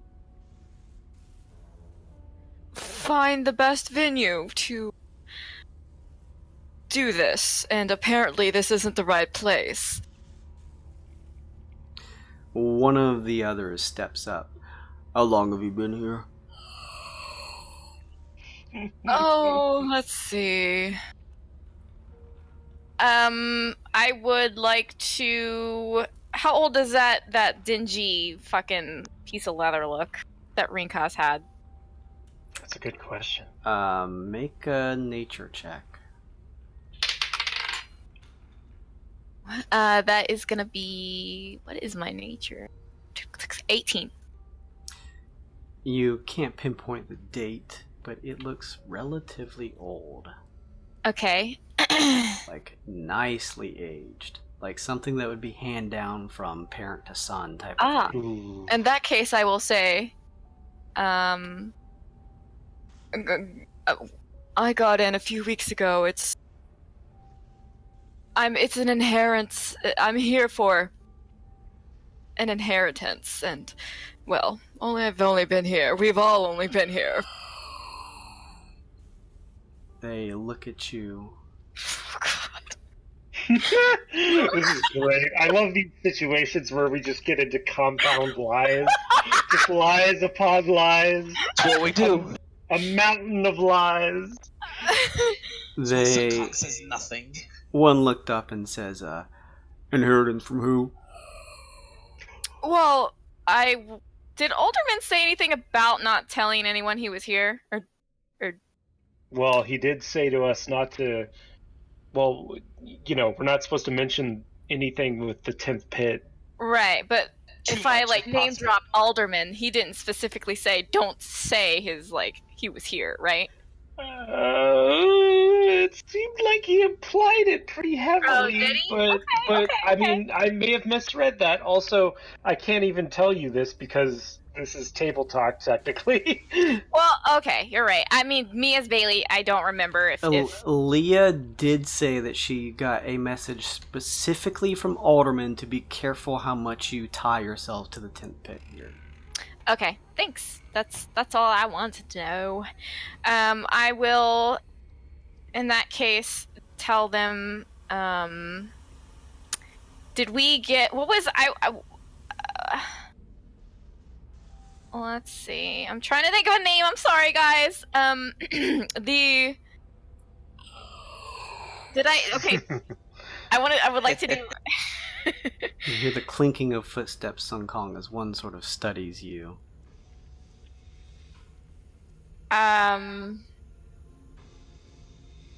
Step back.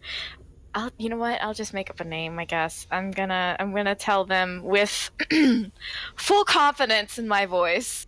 Why, the Schlerelica family. Make another deception check. Oh my god. Hey guys, that's not bad. That's 24? Hell yeah. Oh God.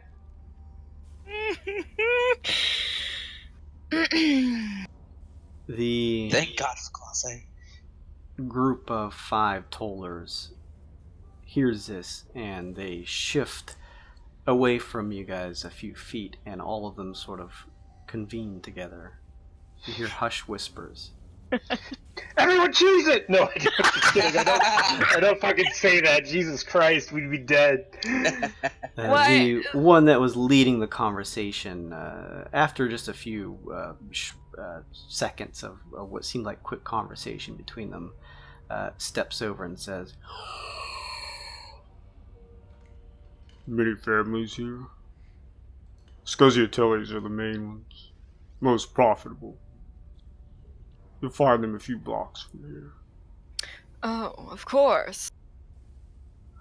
He points out the streets to follow, the street names of which I will not name because who gives a fuck, truthfully.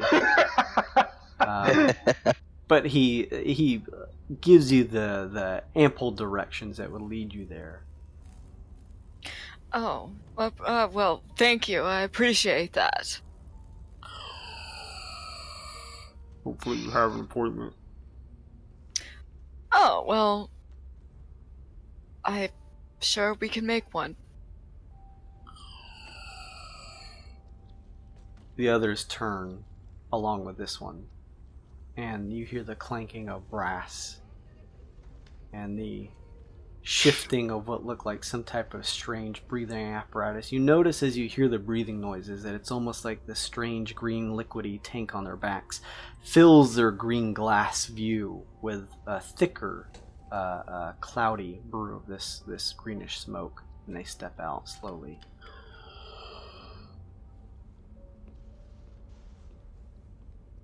You turn back, Glace, and see that almost every single patron now has taken like the farthest back wall possible. I flip my hair like it was nothing. I lean in really close to Glace so only she can hear me. That was a little too close. Maybe we tap that supplier on the shoulder and see if we can get an appointment through him. This is really exciting. Valuable asset. Mayonnaise. Mayonnaise. Yeah. You turn and see the bartender quickly shifting down the container, and you see a little bit of mayonnaise on his lips. Oh no! That's probably the best thing here. I would like to go over to the person that is actually the supplier, Jason. Cucked again by Jason. That's how I like to do it. Synthetic mayonnaise off a bar. You see quite a few shady figures here in this dimly lit area as you kind of shift into it. However, you, taking the direction of the bartender, do see the figure that is sort of posited as much in the far right corner of this establishment as possible. You cannot see his facial features, especially in the dim light here, as he's got sort of like a ratty cloak and hood over. But you can at least tell that he notices you approaching. Great. I would he like sort of to shifts his hands off of the table and just sort of like almost like sits up a little bit more appropriately as you approach. Okay, I would like to lean closely into his ear and whisper. As you do that, he quickly leans away from you. I want to whisper it still, though.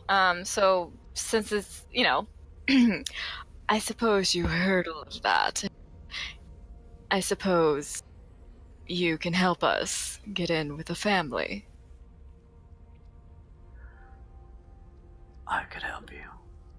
But first, you'll need to step away from me and sit down at the other side, he says, waving with one hand at the chair at the other end of his small table. Well, I'm sure there's a process. So I will do that. I will. As you step away from him, where you didn't notice it before, you feel the slight shift as he pulls a blade from your abdomen and pulls it back down to his waist. I could have died! Oh, yeah, that's awesome. Aesop sits beside the table. Okay, you guys shifting over, you notice underneath Glace with a pretty ratty beard and mangly hair. It looks like a mostly human. Perhaps half-elf, but it's difficult to tell with all the hood and everything. He watches closely as the others approach, but he mostly keeps his focus on you, Glace. Okay, yeah. I'll sit at the table and just cross my hands and wait. As you sit down, he says, "No magic." No magic? Don't want to cause any more ruckus, do you? I mean, I guess not. That would be bad for everyone. That would be bad specifically for you, yes. Now, I saw what your bird can do over there. I'm assuming that wasn't magic as well. The bird? Oh, no, that's 100% pure talent. The Pure vial talent. you crafted, Kinku. Let me take a look at it. I very kind of like submissively trot next to him and gingerly place the vial in front of him like an enslaved creature would do, I suppose. Gently, bird, gently.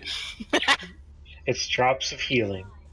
You see him pull out a small tinder box and light one of the pieces and sort of holds the did you make a what was it, droplets of healing? Yeah, it's just the bonus action, like teeny tiny healing potion. Okay. He kind of takes a small vial filled with a reddish restorative liquid and kind of holds his tinderbox piece behind it lit and just sort of studies it for a moment. He pops the cap and sniffs it. You see him dip his middle finger into the flask, just gingerly touching the top layer of the liquid, and he runs it over his tongue. He places the cap back on. Well, Not bad. of course not. Also, do poison. Yes, if you're looking to sell the bird, it's going to be way more worth its weight in gold or whatever you're looking for if it can create things that hurts more than helps. Oh yes, it's very good at creating things that can hurt. What can your Kinku make? I look at Stitches. I kind of pantomime writing.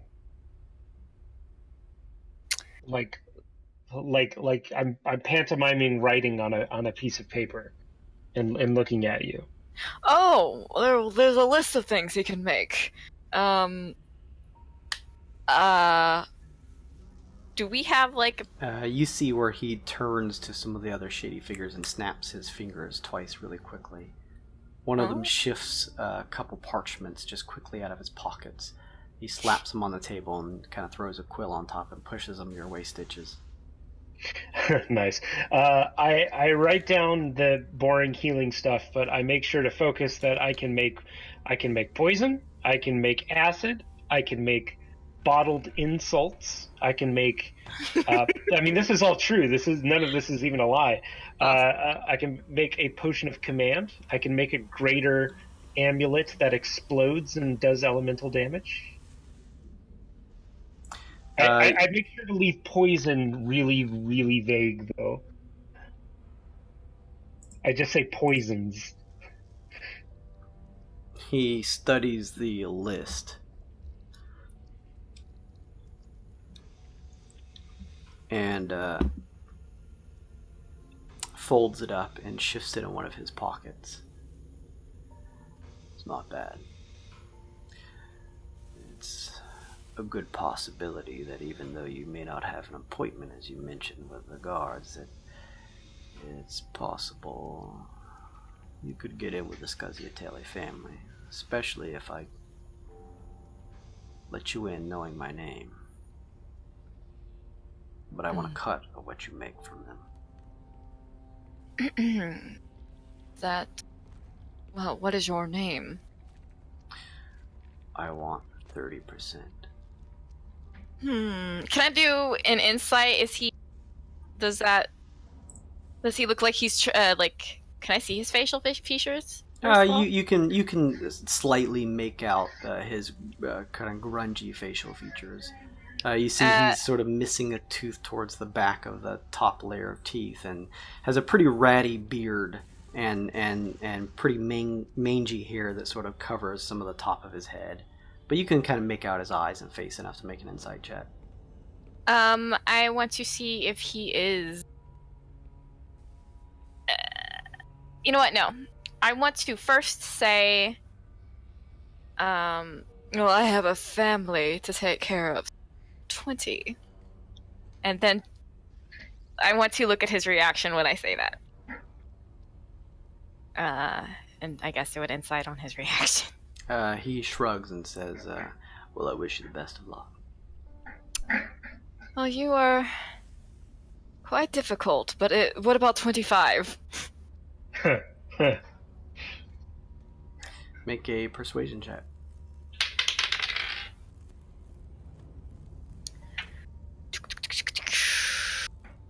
Persuasion isn't bad. 21? Ooh. He sort of begins to pick flecks of whatever seem to be coming out from underneath his fingernails with his lone dagger that he previously had up to you, and studies you for a minute. 25. As long as you sell him at a base price of 500. Oh.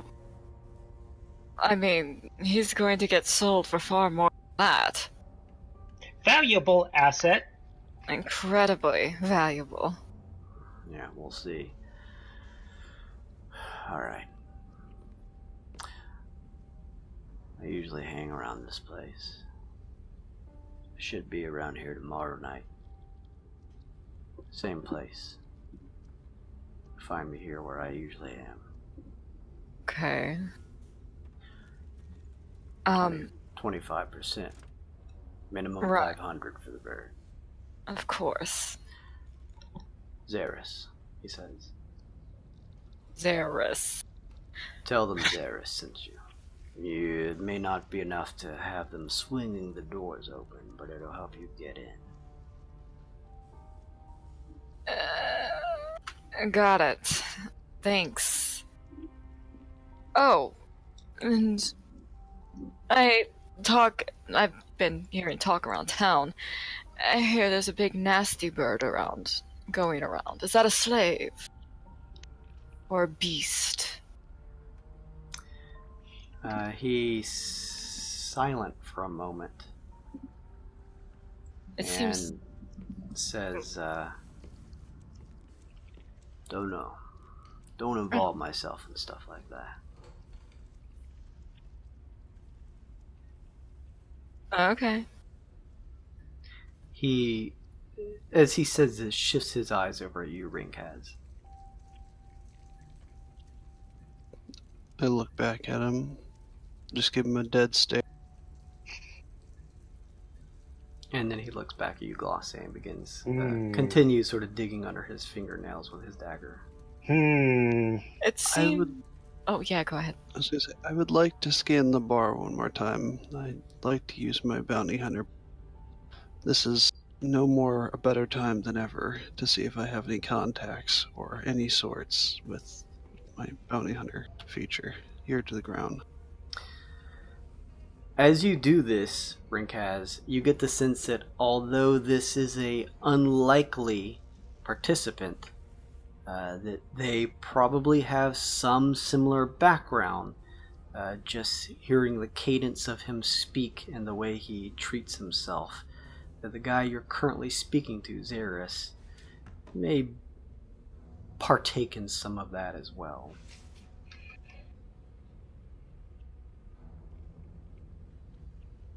They throw him a gang sign, he would know that. Tell him to stay third. He looks at you and nods. Mm-hmm.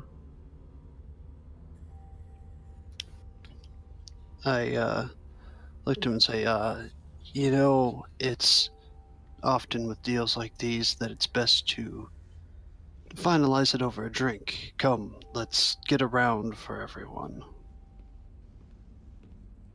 My treat, of course.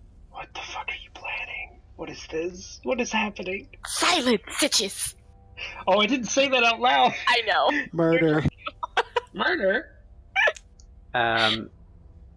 You can certainly do that. It looks as though the bartender has kind of spotted you as you said this, and looks over and says, drinks for everybody. Of course. He nods, and you see him running his hook hand and popping a number of bottles off into his other like extended arm that he's kind of catching.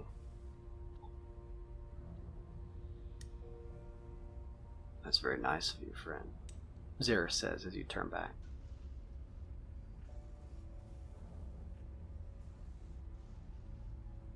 I may have information. Oh. But money talks.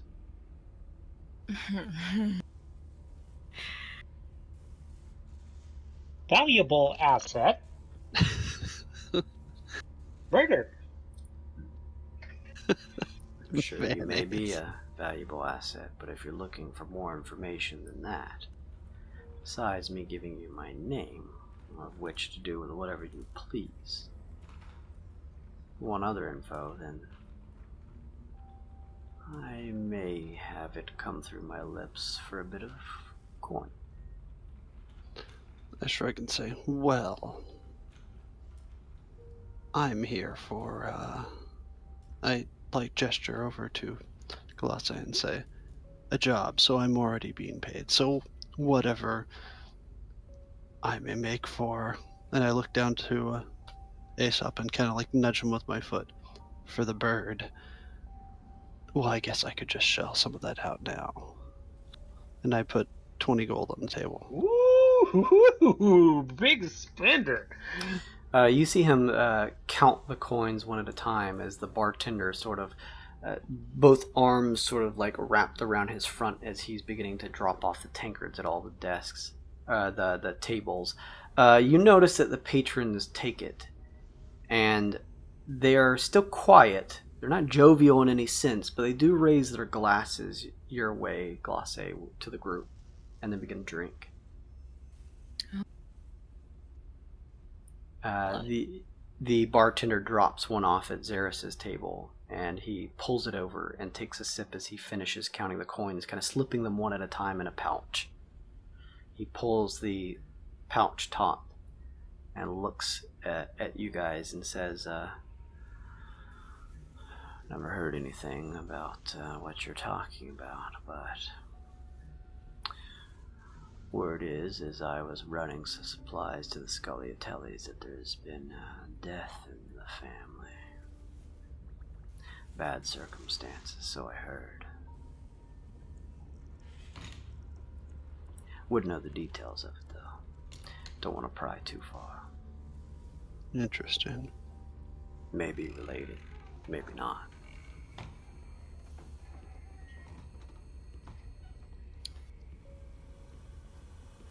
Hope it helps, though. Oh, of course. And I put another 5 down on the table and say, Jesus Christ. gotta use it somewhere. I Can't take it with you. Scratch my hand and say, my fingers have been kind of itchy lately. There wouldn't happen to be any extra supplies lying around, would there? He pulls in the 5 extra gold and says, always in the right places, depends on what you're looking for. A semi-automatic bunny. The bunny. I jokingly make the finger guns at him and give a smirk.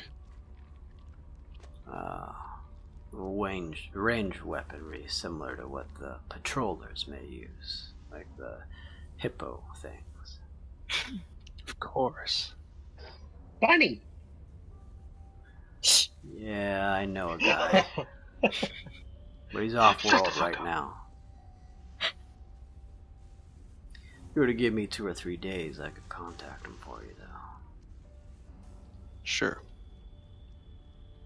What was your name? I scratch my throat. Kazakatl. Oh my god. Make a deception check. What's deception? Oh no. Oh, Rick, this is just karma. It's coming back to bite you, buddy. Or is it? I think it is. I think. 12.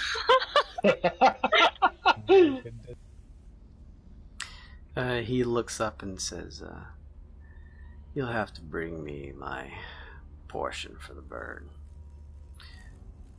Hopefully tomorrow or the next day. I'll be here. Of course. We can talk then, Kaz." It's funny because my name is also Ren Kaz. I know, it's not even a good fake name for you. Just poor Kaz is spitting over in the belly of a Witchlight Marauder as he uses his name. The thunder rumbles in the distance. I'll kill you, you son of a bitch! All right, Zerus. We'll meet up again tomorrow. There'll be a guard behind the doors. Mm. Tell him my name. Tell him about the bird. That may give you a shot. Okay.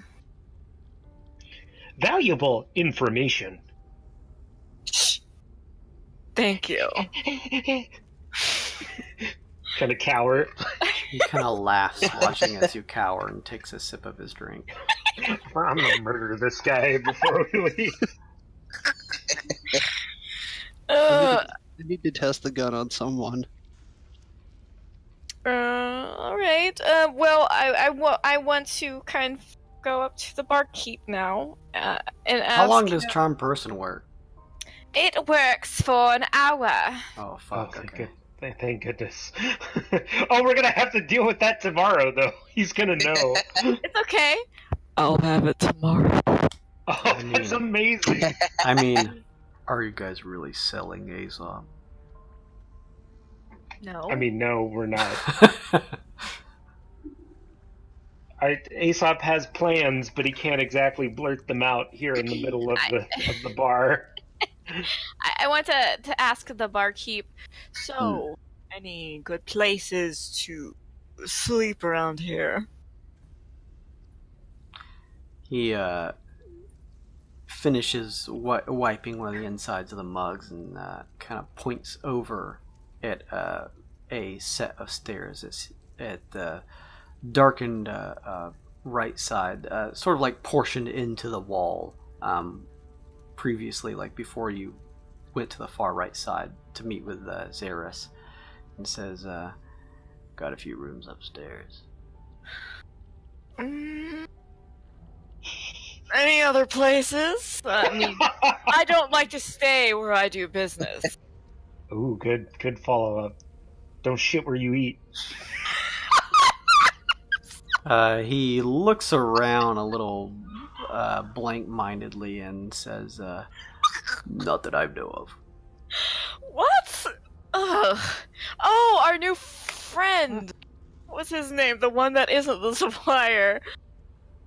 No. Mesway. No, the one that I thought was the supplier that gave me his address. Oh, the Dark Elf guy. Oh, Aesop just makes he shakes his head no, Okay. really, really enthusiastically. Okay. We're gonna have to get you checked out about that little Twitch thing that you have. I don't like that. Okay. So there's no other inns around here. No other places to stay. Is what you're telling me. There is, but not as good as mine. Oh, I'm sure not, but unfortunately for me, you see, I've already started doing business here, and as I said, I don't sleep where I work. Alright, there's another tavern a few blocks down, but this is the nice tavern. What is the other tavern like? Have you ever stayed there before? No, I don't go there. I don't put my head in competition's place. I see. Well, I wanna... Is there, like, a cup anywhere just hanging about, or is Sure. it, like... I wanna grab a cup. Okay, Stitches, fill this with mayonnaise for the man. Yes, master.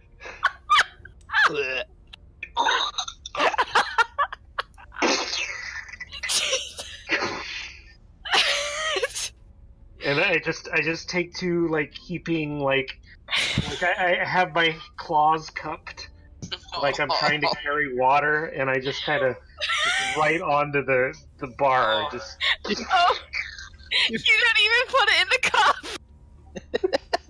cup. no. He's not that smart, but Most brilliant, that's for you. Yes, valuable you're brilliant. asset. yes, you are. It's like Thanks. Derek when he gives you the test where he turns something side down and hands it. He thanks you and draws the cup close to him with his can and dips a finger into it and then slowly puts it into his mouth. Okay. Well, we'll be back. What was your name? Grismel. Grismel. Lover of mayonnaise. We'll see you again, darling. I hope so. Mm-hmm. Because I really fucking love that mayonnaise. Wait, Uh-huh. what was your name? Oh, well. My name is Flavio. Nice meeting you, Flavio. Likewise. You got a nice bird. Nice bird. Mm-hmm. Stitches. Yes. All right then, he says as he kind of pulls the mayonnaise cup close to his chest. Oh, I hate it. I just hate thinking about it. Depending on how it looks, hopefully we'll see you tomorrow. Have a good night. He nods. Well, let's go find, if everyone's done here, let's go find that other inn. Charm person's gonna wear off in the middle of the night. You're Listen, gonna we wake up. gave He's this just man so much gold and fucking so much mayonnaise. He's gonna be happy to fucking see us, okay? he's gonna be licking Aesop's hands in the middle of the night. Oh, I don't like it. I don't like it.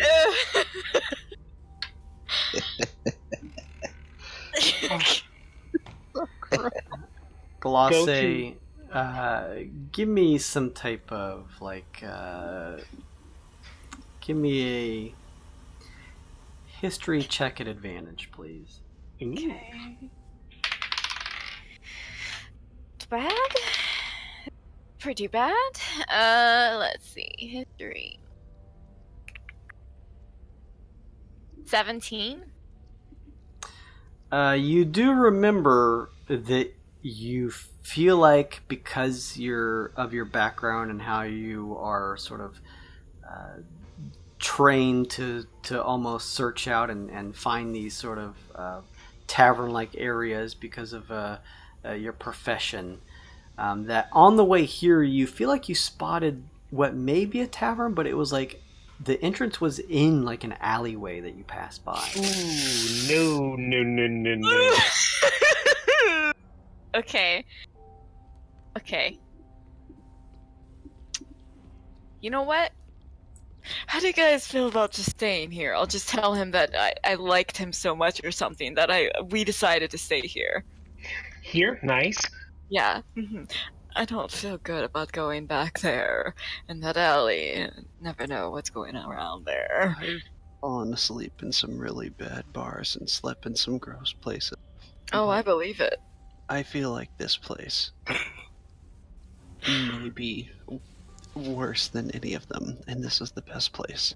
Okay. Alright. Well, in VD Sung Kong, do you feel better about here than the other one? As long as I stay wherever my client wants. we need to just be wary and maybe have a guard. Sure. Okay. I bust back into the bar. Okay. He looks up quickly. Good news, handsome. We're staying here. Right, your competition has nothing on you. I figured. Uh-huh. It's like, yeah, I fucking told you. He looks and says, were you all settling down now? I mean, Jason, you said it was people were settling down for the night, right? Because it's like nighttime. It does seem that way, although with people settling down, the city streets are much less occupied and potentially easier to move through. Maybe we can split the streets for the hush. Also, you're welcome to stay here. Just know that that adds however many hours that you guys rest. Yeah. I don't know. Yeah, maybe we should just go right to the source. You know, see if You guys we can also get don't. Yeah, you don't know the hours of operation for any of the families either. So just keep that in mind. Maybe we go tonight. Yes. Yes, maybe we go tonight. Eager to meet your new masters. Yes. Rooms are 5 copper pieces if you want to stay. Griswold Aesop says. almost laughs but catches himself. Give the nice man the copper pieces, Stitches. The ones I gave you.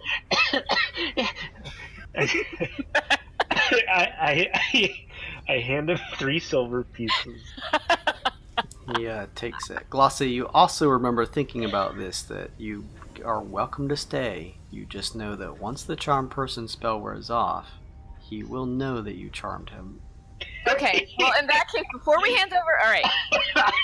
Okay, you know what? As Aesop hands him the money, can I, stop my finger and turn it off? I want to look at him. Ooh. Okay, you do, and he had a hand on the coins pulling them in, but stops and stares at you dead-eyed. Mm-hmm. And he just waits. Well, He how do you feel about us staying here? looks at his hand and hook. Oh, does he look angry? He looks up to you and says, you leave down. You keep your life. Oh, okay. Well, I mean, it's better than finding out now than waiting until the charm spell ends. Hey, I mean, our decision has been made for us. We're gonna go check it out tonight. Sure. Can I... You know what? That's fine. Sure. He watches you intently. You know, this was all done so there was no big ruckus. It was for your safety and ours. He holds the cup close to his chest. I'm keeping your mayonnaise. It was for you, darling. It was for you. And the gold that we gave you and didn't take anything from you. Mind you, all of this was fair and square. Except for the you cooperating part. That was a little on my end. But you still got mayonnaise. And you still got gold. And you can still get more gold if you want. And more mayonnaise. The more you talk, the more it angers me. Of course it does. Go now? Go now? Yes, we'll go now. I twitch my neck and try to bite my lip. Go now? Yes, we'll go now. We'll go give money to the other place. Stitches, murder. Go now? Okay.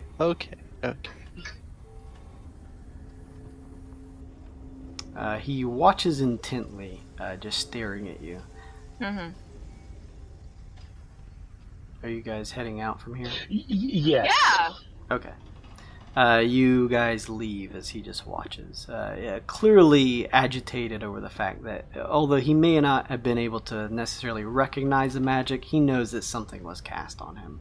Yeah. And didn't seem too happy about that. Well, I as soon as we're out, I make sure no one's around and I whisper, "Good job, everyone. That was perfect." Mm-hmm. You guys step back out onto the city streets. Now, the only problem is, if we're going to meet Zeras, or whatever his name is, there tomorrow, I'm not sure if we're going to be welcomed. Well, one step at a time. We have to get to the Scaziatelli family first and have an inn. True. Here's what I'm thinking, and I again look around and make sure no one's approaching us, and here's a Kinku just talking. I think we can start negotiations with the intent to sell me, and perhaps, I don't know, we can't quite decide on a price. Maybe if they were willing to throw in a defective slave, I hate to say, but perhaps one that has some sort of disability, like being deaf. Oh. You know, one of those that don't talk back. Well, also true. Although I hope she hasn't mouthed off to them. That would get her in even bigger trouble. Well, you are all assuming that she's already been caught. That's actually true. She is quite smart. She could have escaped on her own. I would count on it, but we should still plan for the worst. I don't want my daughter shipped off world. Right. Enslaved at all. Yes. So I think we can play that angle, but I think we should also probably ask about the death in the family. Listen, with the sighting of 21 and a random death in the family, it seems like too big of a coincidence to be unrelated. Mm-hmm. Perhaps it was a murder.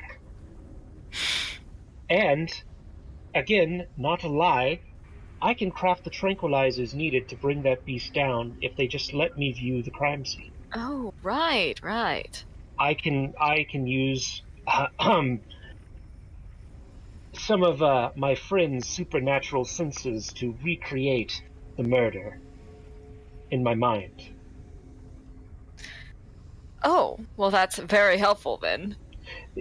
I mean, yes, there's got to be something we can do to get on their good side. We just have to convince them that our intentions are, well, they're not pure, but we certainly mean to achieve something that could help them. I mean, what better way to demonstrate a slave of the level that you are than to investigate a scene and create something that will help help them with revenge. Yes. In fact, we don't even necessarily need to mention Subject 21 or anything like that. We could just mention that I have the skills needed to ascertain what happened at the crime scene, which is true. I can do that. Mm-hmm. Like it. And, if we lean on that angle heavily, I'll find out if 21 was related to the murder, or the death, I suppose I should say, or not. It will show me. Right, that's good. Well, I guess we need to go down that alleyway then. Well, I don't know. Is everyone feeling up to it? We could try to go straight to the Scaziatelli family tonight. Oh, well, yes. I mean, if we don't run into anything else crazy. On the way. What say you, Sun Kong, Rinkaz, in VD? Are you up to it in case something bad happens? Yeah, I mean, if you guys feel up to it, I'm ready. I'm good to go. Well, I suppose we could go find that guard and name drop that supplier then. Hey, buddy. Sun Kong, you turn and see a figure sort of stepping slowly towards you. Yeah. In what looks like similar, it's difficult to tell his facial features from his garb and his hood. He says, "You want some malice?" What the fuck? Some what? He kind of like stops and shifts away a little bit, and then begins to quickly shift away. One of the nearby tollers shifts, but then shifts back, sort of watching the other street corners. Oh, we must be quiet. That's another thing. Noise apparently attracts the tollers. Oh yeah, my bad. What did that thing want? What was it? What was all that? I don't know. It sounded like it asked me if I wanted malice. Is the fellow out of earshot now? Yeah, he He went off. You can see where he was like not trying to just bolt away from you, but now that he's got some distance, he's making some quick speed where you would have to yell to get his attention. Oh, I wouldn't turn down any sort of illicit substance being offered here. Not saying we should use it. I'm just saying if I can get a closer look at maybe some of the illegal drugs being circulated here, I might get a better understanding of how, these families exert their control, if you know what I mean. Oh, okay. Next time someone propositions you for drugs, of course. Yes, then Colin Of is course. the perfect target for such a thing. So Alright, well, yeah, let's head over to the Scaziatellis, I guess. Yeah. This is gonna go great. Nothing's gonna go wrong. Everything's gonna go perfect. Did Xeris give you the directions? He did mention it was a couple blocks down, and I believe he mentioned Okay, where he would have probably mentioned it to you guys. You guys know that a few blocks down, probably a good 10 or so minutes from here, that you can probably reach the area that is the estate or area that the Scaziatelli family has taken up residence. And I'm assuming you all begin to head that way? Yeah. Alright. You begin heading down the streets following the directions that Xeris gave you, and within 10-12 minutes time, just keeping in check, I'm sure, not to try and cause too much of an attention that would stir the looks and ire of the tollers who patrol the areas here. Find yourselves on a street surrounded by relatively stone and brick made housing, but it's in relative disrepair and not the best looking. However, against the wall of one of the lines of housing here is a relatively well-off looking building that seems slightly more opulent, as much as one could be here on Scourge, than the others. And you have the summation that this is probably the area of the Scaziatelli family's estate. There is no indication on the large black iron door that makes up the front entrance. You see no handle or anything on the front. You simply see one of those sort of like slide viewports that someone could peer through on the inside to view outside. Other than that, the door is relatively featureless. Maybe someone has to knock. There's a few windows on the opposite sides of the door, but they are barred. I'll knock, I guess. Alright. You knock, sort of having to exert a little bit of strength against the thick iron door. You wait, Glace. You can hear the very subtle sound of some scuttling coming from inside.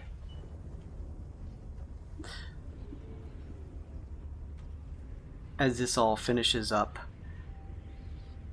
you hear what sounds like some type of wood dragging across the floor. Huh. And then quickly the eye slide shifts open and you see a small face of what looks to be a humanoid. His features are small, and he has a sharp nose, two sort of pointy ends of a mustache, as well as a pointy goatee. His eyebrows thin and sharp, and he has sort of like a red monocle over one eye. Yes? Yes, we're here to speak with somebody who is in charge of... Valuable asset? Yes, valuable assets. Who is in charge of slaves?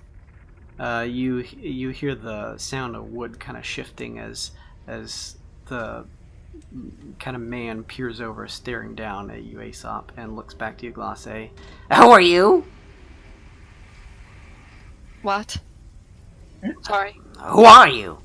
Oh, my name is Flavio Slurelica, and I am Nice. here to present what I believe is a valuable and unique new find, new kind of slave.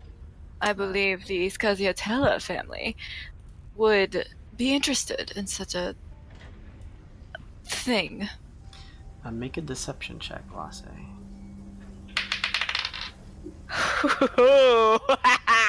That's gonna be uh,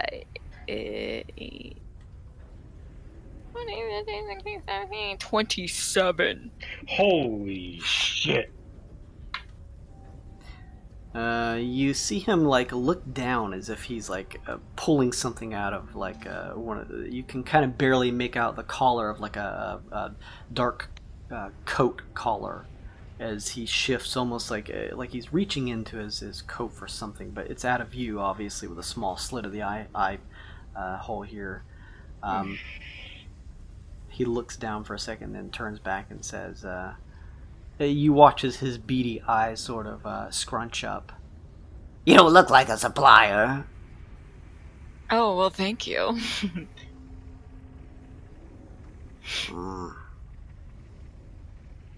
I try to keep it... We'll make it quick. Right. So, Sun Kong said something in chat. I presume it was out loud. Well, yeah, I didn't know if I. Oh, was this the place? Yeah. Oh, thank you, Sun Kong. Mm-hmm. Yeah. If Sun Kong, you should say that. Xerus sent us.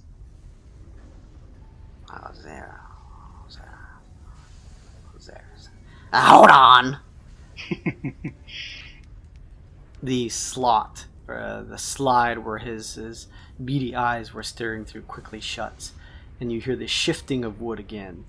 You hear the sound of what sounds like various tumblers and locks shifting and changing.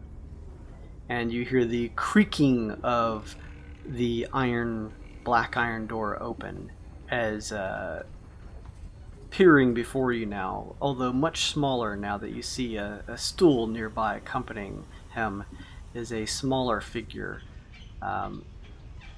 He looks like either gnome or halfling. It's difficult to tell. He is wearing black garb in sort of like a coat-like manner and has a tall-shaped hat. There's also what looks to be sort of like a vat of green liquid strapped to his back. He kicks the stool away from the door and says, "Okay, come in. Are all of you the family?" I'm sorry, what? The Slarelicas. These are all your relatives? Associates? Oh, yes, they're part of the family, yes. I feel like I'm getting lice just looking at this guy. I'm waiting for him to yell inconceivable. You've noticed at this point that one of his, despite the fact that he already has a relatively short, stocky legs, one of them is actually a peg leg. That's tough luck. He waves you in. As your eyes adjust now, there is some ambient lighting in the torchlight surrounding the area here. It's dark and somewhat dingy, but at least there is some decent-looking marble floors, and there looks to be sort of like a living area nearby that has a relatively well-made sitting area, almost like a couch or sort of made out of leather. That it kind of seems dusty around here, but much better than what you've seen probably in a shack or something if you peered around anywhere else in Scourge. And he waves you in and kind of runs a hand towards the seating. Yeah. Have a seat. You notice as the rest of you enter and your eyes adjust that you do notice a few tollers shifting through some of the doors here. There's sort of a couple doors that two on the opposite ends of the wall, and it seems as though at the far end of this living room area that it shifts into what looks like maybe a kitchen, but it's sort of turns at like a 90-degree angle, so it's hard to see into. One of the tollers enters through one door and shifts into another. You see two at the far ends of this relatively large living space, sort of just standing at attention. Come, he says, kind of waving a hand towards the leather sitting pieces, and plops himself into one of the chairs. Okay. Yeah, I'll sit down. Does everybody else take a seat? Stitches. Aesop sits on the floor in front of Glace. I stand behind Glace at like her shoulder. Take a seat. Rink as you sit. Rink as is dead. Guys did die. We'll have Rinkas stand with Sun Kong. He studies the two that continue to stand for a second, then peers over at Stitches. All right. What's he got? Looks like a Kinko. Yes, he is not just an ordinary Kinku, though. He can do many. Valuable. Yes, you are, Stitches. Many valuable things, like making potions, healing potions of all kinds, say poisons. Oh, and he's very good at digging up information. Let's see. Would you like it? Eyes, special eyes. Oh yes, special eyes. Yes. As you say this, Glace, the small halfling has popped off of his seat and kind of begun to step over to Aesop and just like lift your hands, Aesop. He doesn't jerk them, but he's not easy with them either. He kind of just pops your raven-like arms out and studies them, kind of checking them. He kind of squeezes them a little bit. He runs a hand under your beak and kind of pops it up, just staring at the general physique of your anatomy.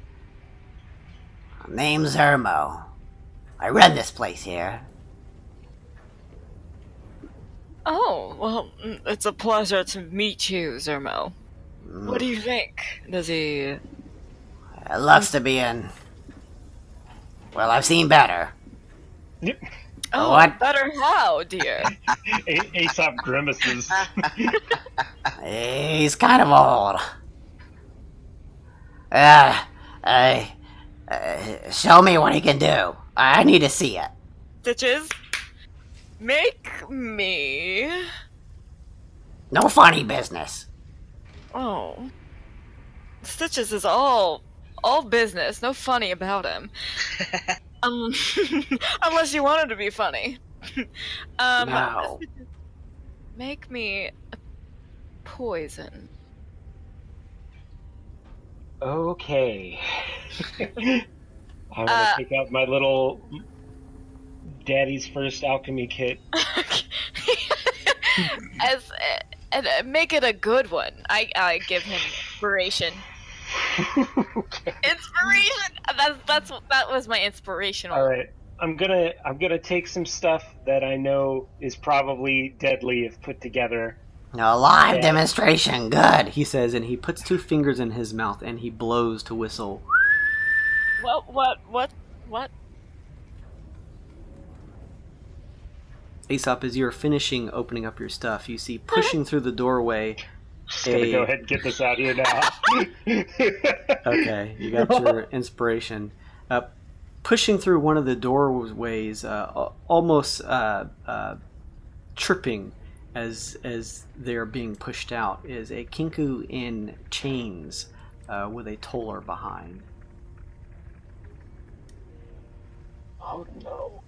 They stand relatively close by.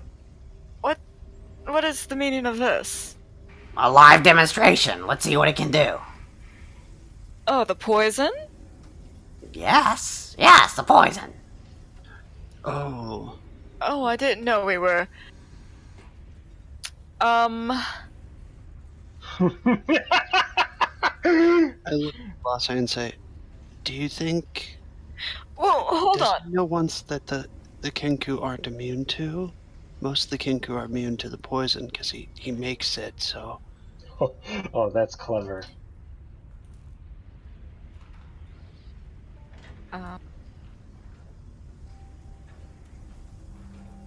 So, what was that? Like, what ring class? I'm sorry, I didn't follow.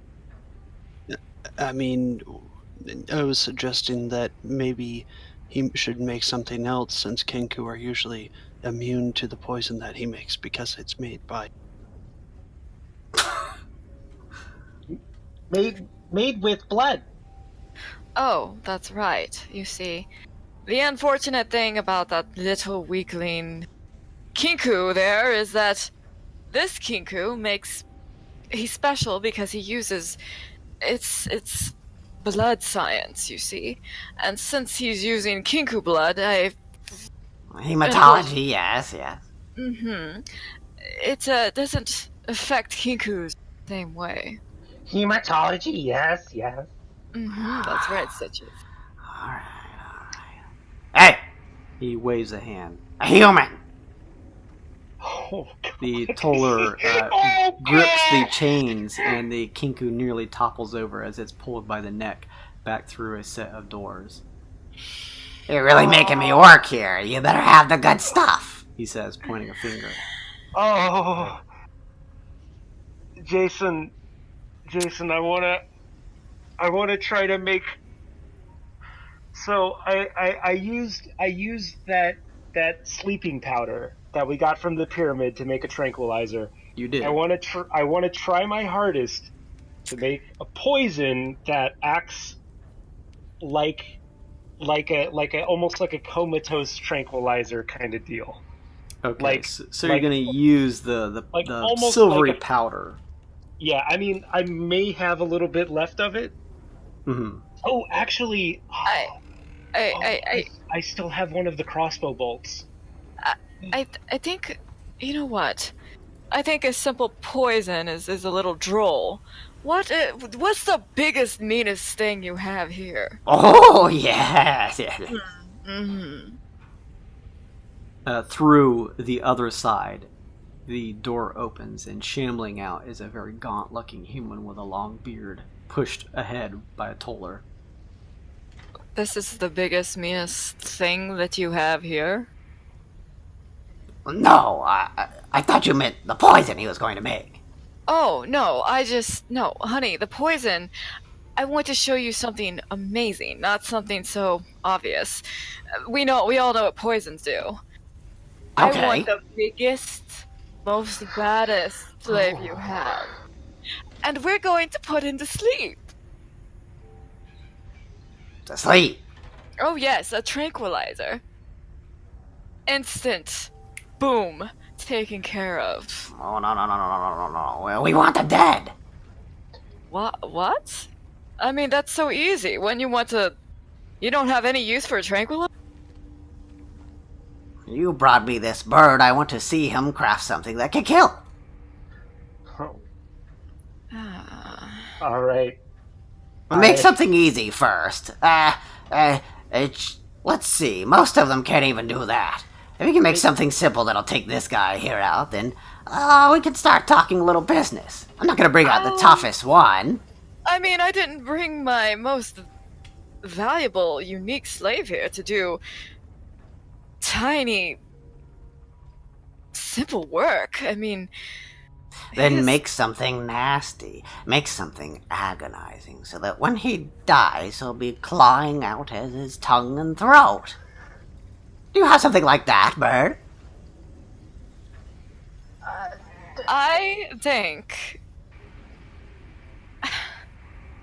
Oh, boy. Okay. I have an idea. I want to do what he says. Okay, Jason, you let me know if Aesop thinks he could do this. Okay. So, I definitely have the means to make some sort of concoction that could probably painfully kill someone. But I also have my blood, which I can add to stuff to cure poison.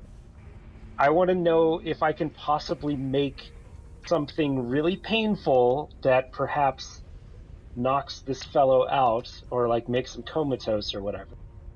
And then maybe has like a delayed reaction cures him kind of deal. Okay. I'll say so. You're gonna use your So basically, alchemy kit to craft this. Yeah, alchemy kit. One of my 3 tranquilizer darts and one of my 2 blood curses.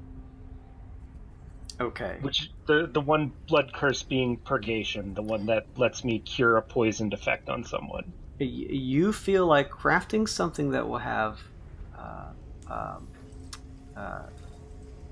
ends that will kill is relatively easy to craft.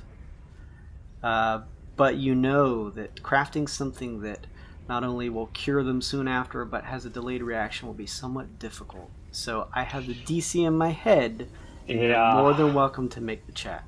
Yeah. What about a... I know I have inspiration, and I also use my real inspiration, the card. What were you going to say, Renka? I was just say, what about a poison, then an anti-venom, then a potion? Like a triple play. You can do all 3.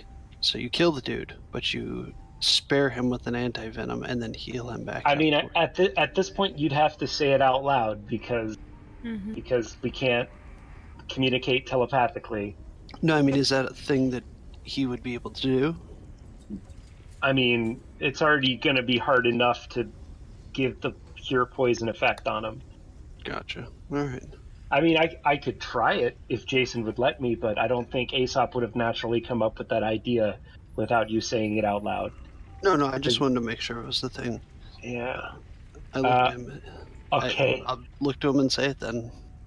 So Glace, you can see Aesop kind of tinkering around, and you see that his hands are... I mean, Rinkaz, I will say that you feel like you could quietly mention this to him, but you just need to have something distract Zermo. He's a halfling and seems slightly jittery in general as he kind of looks back and forth, the way he speaks and stuff like that. He seems like almost like a small bird. But you would just need him to not be staring right at you as you whisper to one another. That's an insult to Aesop. Like a pigeon bird, not an Aesop bird. Okay, good. I look to Chunk and say, Chunk, do you have any extra ingredients? We want to make this nasty. Can you really reach down in there and just hawk up something really nasty from inside of you? I mean, yeah, I guess I could try. This is pretty sick shit, alright. This is glorious. I whisper over to Aesop saying, make an anti-venom potion. While Chunk reaches into his mouth and begins hacking and coughing. Phlegm splatters across the floor. Zermo throws his tiny little 1 foot and peg leg up. Hey, gross! Watch it. Okay. I'm just trying to get something out of my room. No, that's nasty. You heard him, Chunk. My apologies, Zermo. We were trying to. We always aim to impress. Okay, so Jason, in addition to this blood curse stuff that I'm doing, I am also going to attempt to make a time-released bit of the drops of healing. Okay. Aesop knows that this is difficult to pull off, and he may not necessarily know if it fully works or not, even if you succeed with the delayed reaction. But you're more than welcome to. You feel like it is a possibility. It's just tough. Okay, all right. Okay, I'm marking off 1 tranquilizer bolt, 1 drops of healing, and I'm marking down one of my blood curses. And if now was ever time for a natural 20, roll 20. Also, you guys know that I'm pretty sure that you guys can give each other inspiration. Oh no, I still haven't used the inspiration. Oh, you're going to use yours. Okay, gotcha. Yeah. I that's what I was using it for, was this. Okay, thank you. Sorry. Yeah. Okay. All right. Roll 20. Don't fuck with me. Okay. All right.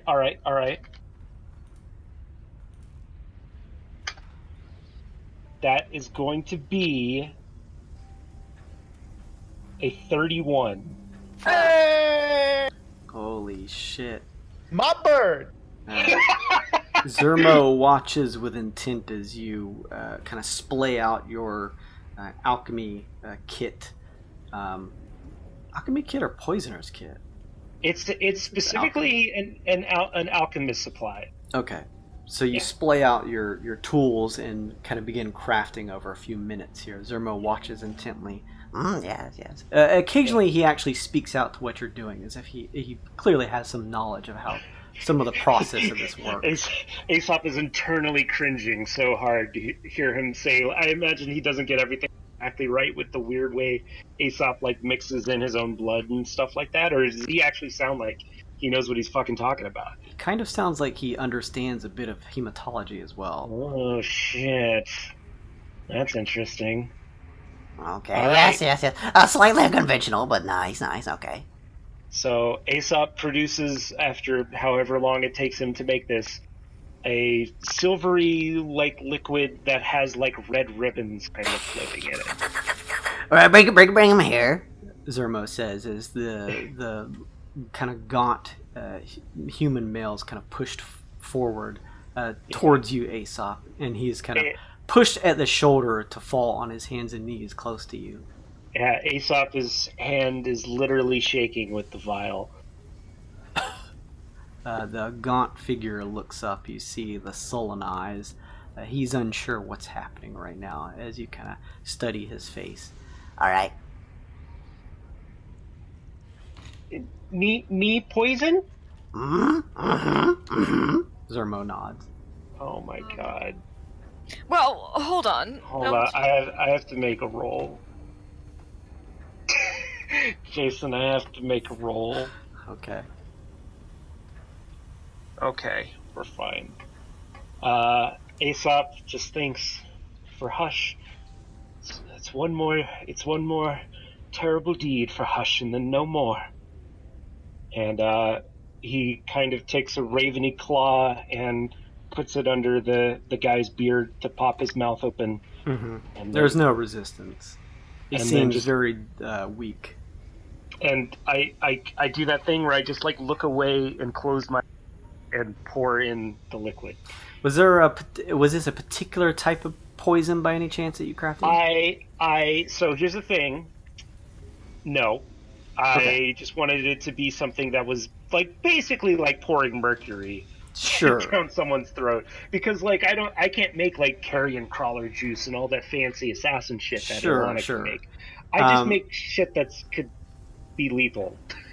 Like drinking chemicals. You watch as the slave begins to cough and kind of the spack hits the floor from his throat, and he begins to almost scratch at his throat, and he looks at you, and you watch his tears begin to pour down his cheeks as he grabs at his throat and throws his back against the floor and begins to try to scream, although You can hear, it sounds as though his throat is almost fully closed on himself.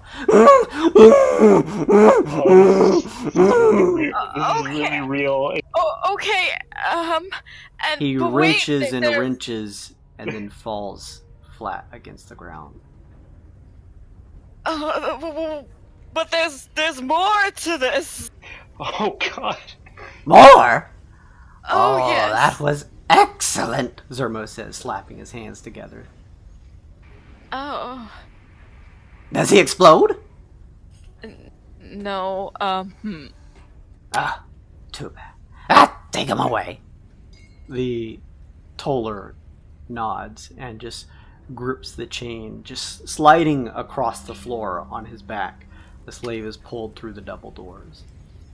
As he's getting carted away, do you think I could make a medicine check to get any sort of inclination on whether or not the poison reversal is going to work on him? You're close enough to where you could do that, yes. That's a 10.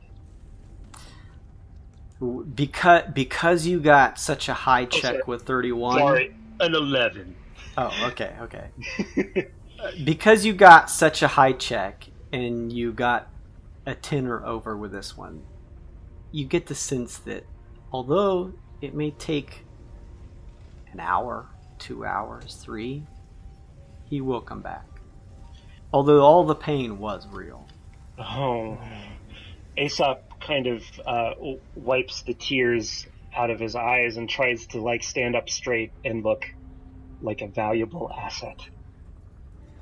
Okay. Good. This one's pretty good. All right. He plops back up in his leather chair and leans back a bit. So, I suppose let's talk bargaining, pricing for the bird.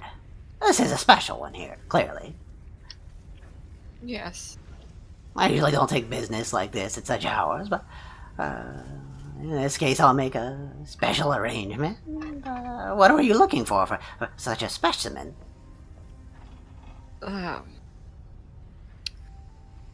Well, You see, we're not only in the business of selling, we're in the business of rehabilitating. We take some of the slaves that are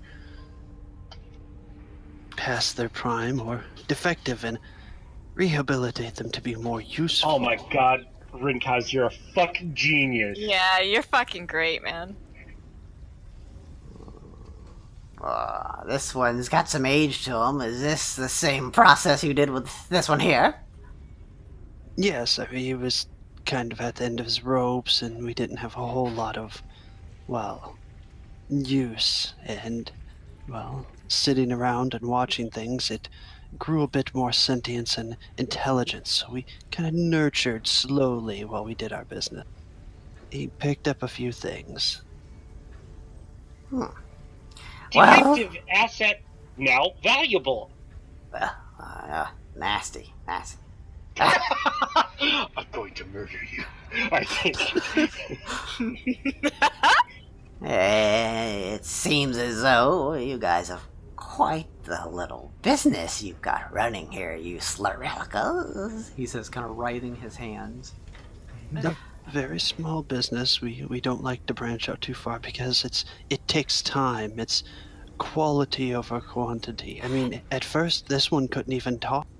If I was to buy this one, and I suppose trade you off, a slave, 2, 3, it wouldn't help you out too much in terms of a discount, in terms of what we're looking for with this one, but I suppose I could spare a few. That would be... What Well, kind? We want to see them first. Well, what kind are you looking for?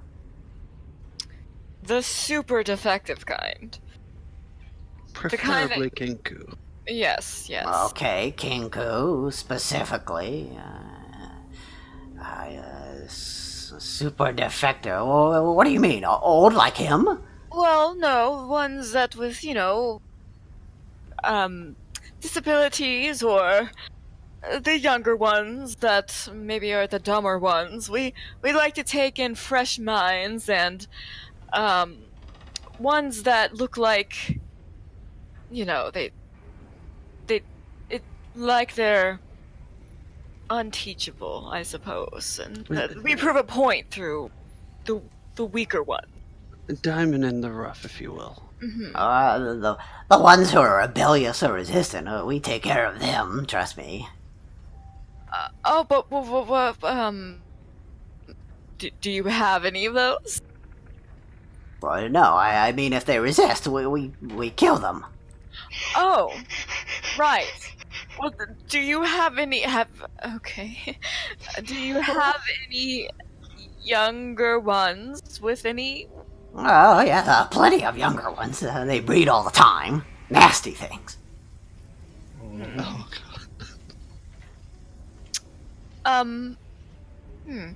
So you want some young ones? Yes, but small, malleable in the minds. To teach them some nice traits. This one here. But we want the uniquer younger ones, the maybe hard of hearing ones, or the ones that can't spit out a word, not even a mimic of hello, for instance. Or blind was blind, have special eyes now. Yes, this one was blinder than a bat, and now you can see his eyes are, well, they're working. They're special. See terrible things, solve crimes with special eyes. He runs a black gloved hand at his chin. Well, I suppose I could check the logs. We usually just assign a number, keep things simplistic to them. Did this one have any type of name beforehand, or were you looking for something that was grown here? Oh, well, let's keep it exciting. Do you have any new ones? Any fresh faces? I'm sure we do. I would have to check, though. We get plenty in all the time. Uh-huh. Well, why don't you check? If you do have the time, maybe we could look at a few. One that's small, relatively young, and you're saying not only doesn't like to speak, but can't seem to find their way around. Honey, the less abilities it has, the better. I think I have one that may fit the bill. But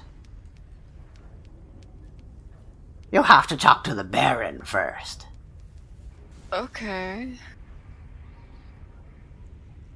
Special orders, you see.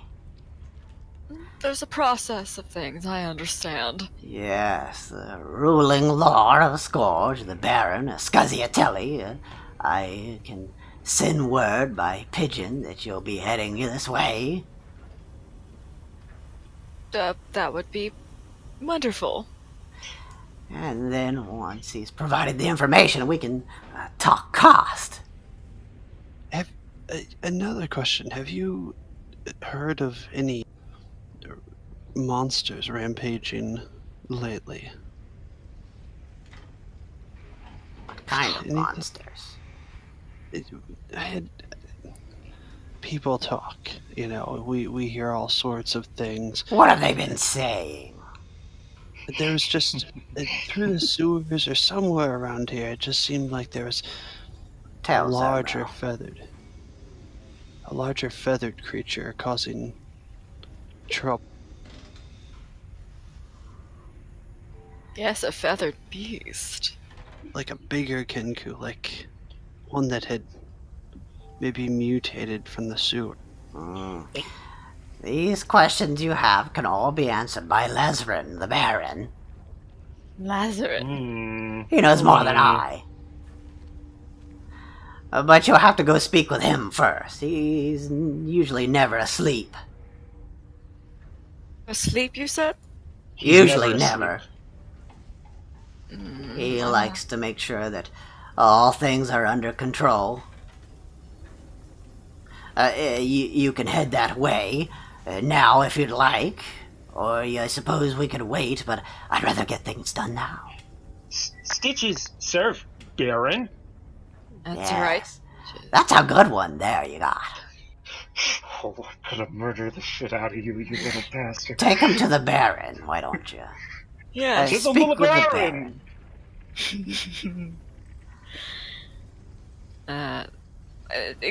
Can you point us in the general direction? I can do more than that. He hops down from his chair and says, Give me just a moment. Stick around here.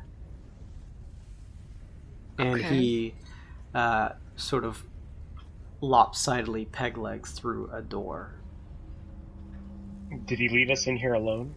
You guys are kind of sitting alone, but you also do notice at the far ends of this kind of open living space that there are two Toller guards kind of standing at attention. Oh. I kind of look back at everyone and nod, like, with a look in my eye to say, like, that guy's gonna be all right. Yeah. Good work, Stitches. Yes. Good work, Stitches. Did you really poison that guy?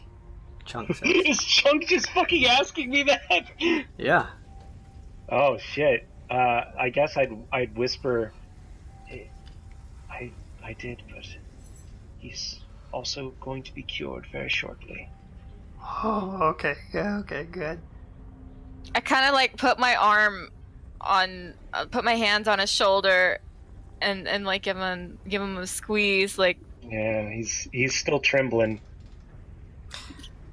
Pushing through the open door is Zermo again. This time followed by a normal-sized humanoid. Can you explain what you look like, Kyle? What? Fucking what? Kyle! Hey guys. He is about, I guess like 5'10". He's really slender, dressed in dark colors. There is still color to his dress, but it's very dark. You'd be forgiven if you thought it was just black. Or gray, rather. He's got real pale gray skin. He's probably complaining. He said you were gonna feed me. Yes. Once you do this little escortation of the group here to the Baron, you'll get your coin. This is Chemo here. He'll lead you to the Baron. Watch out for them and make sure they don't cause trouble. They've got an asset on their hands. A valuable asset. Valuable asset. Don't let it poison you. He leans in and says to you, Kimo.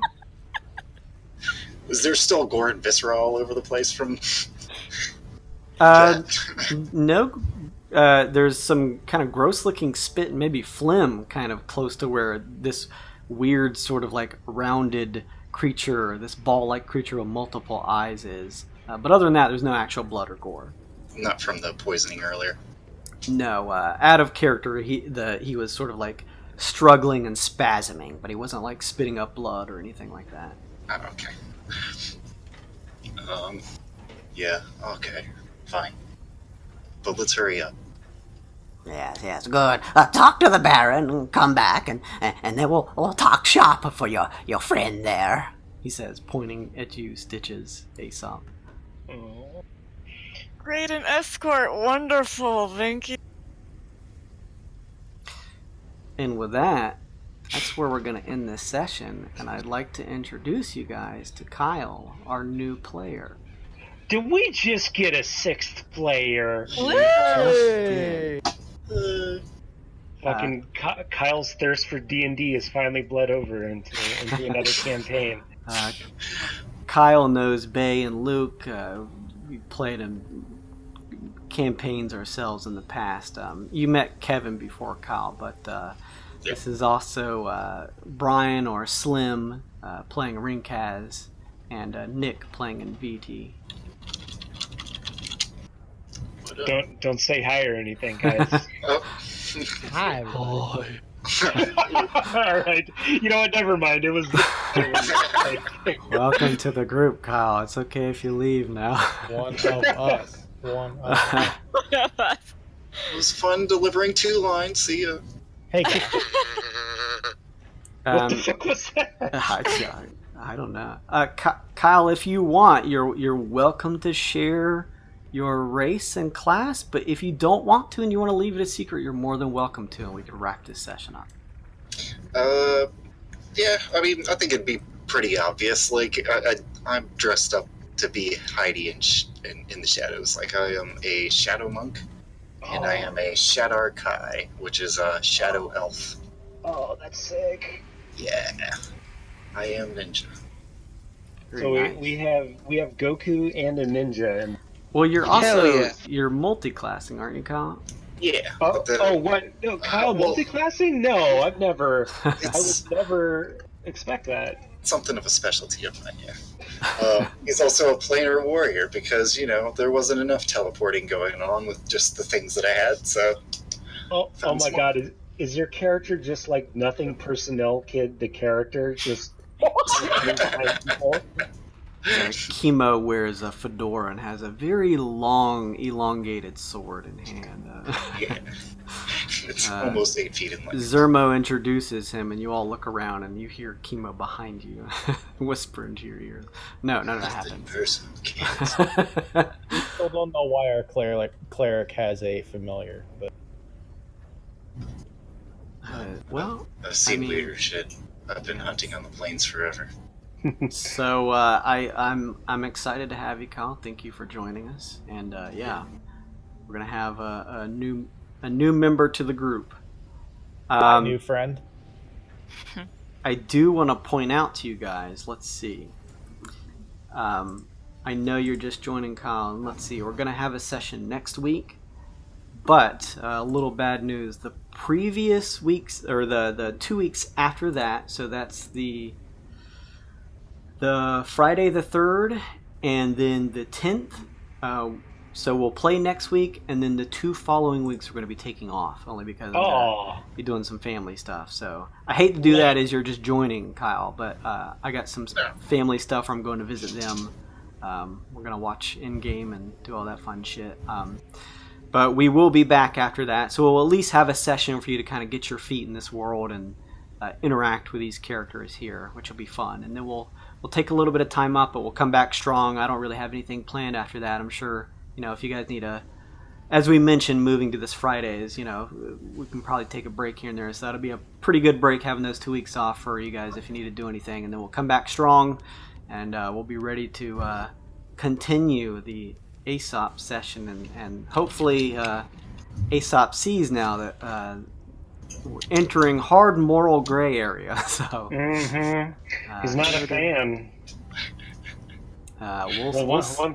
We're gonna fucking finish up Aesop's story next week. He's gonna get his daughter back, and his wife is gonna be cured of lycanthropy, and it's gonna be happily ever after, and nothing bad's gonna happen. Solve world hunger.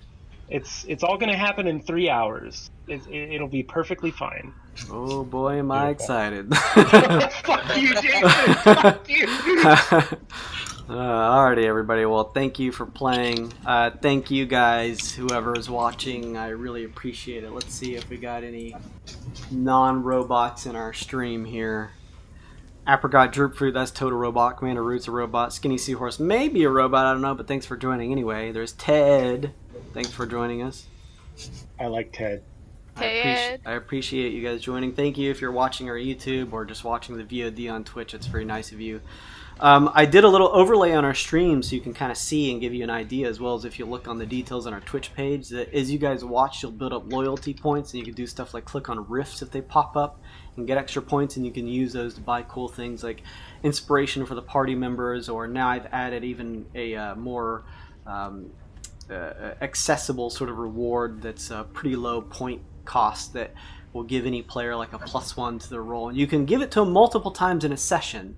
They can only just use one at a time. So something fun that they can use, and they can use it for any roll. They could use it for a d20 roll or even a damage roll if they wanted to. So some fun stuff there if any of you guys want to get into that, and that'd be some fun ways for you guys to interact. So check us out on GAWD_mode on Twitch or YouTube, or just type in Wyrd and Wyld the way it's wackly spelled here on our Twitch page, and you can find all that. So I appreciate it. Thank you everybody for watching, and we will see you next week. Bye everybody. Bye. Bye.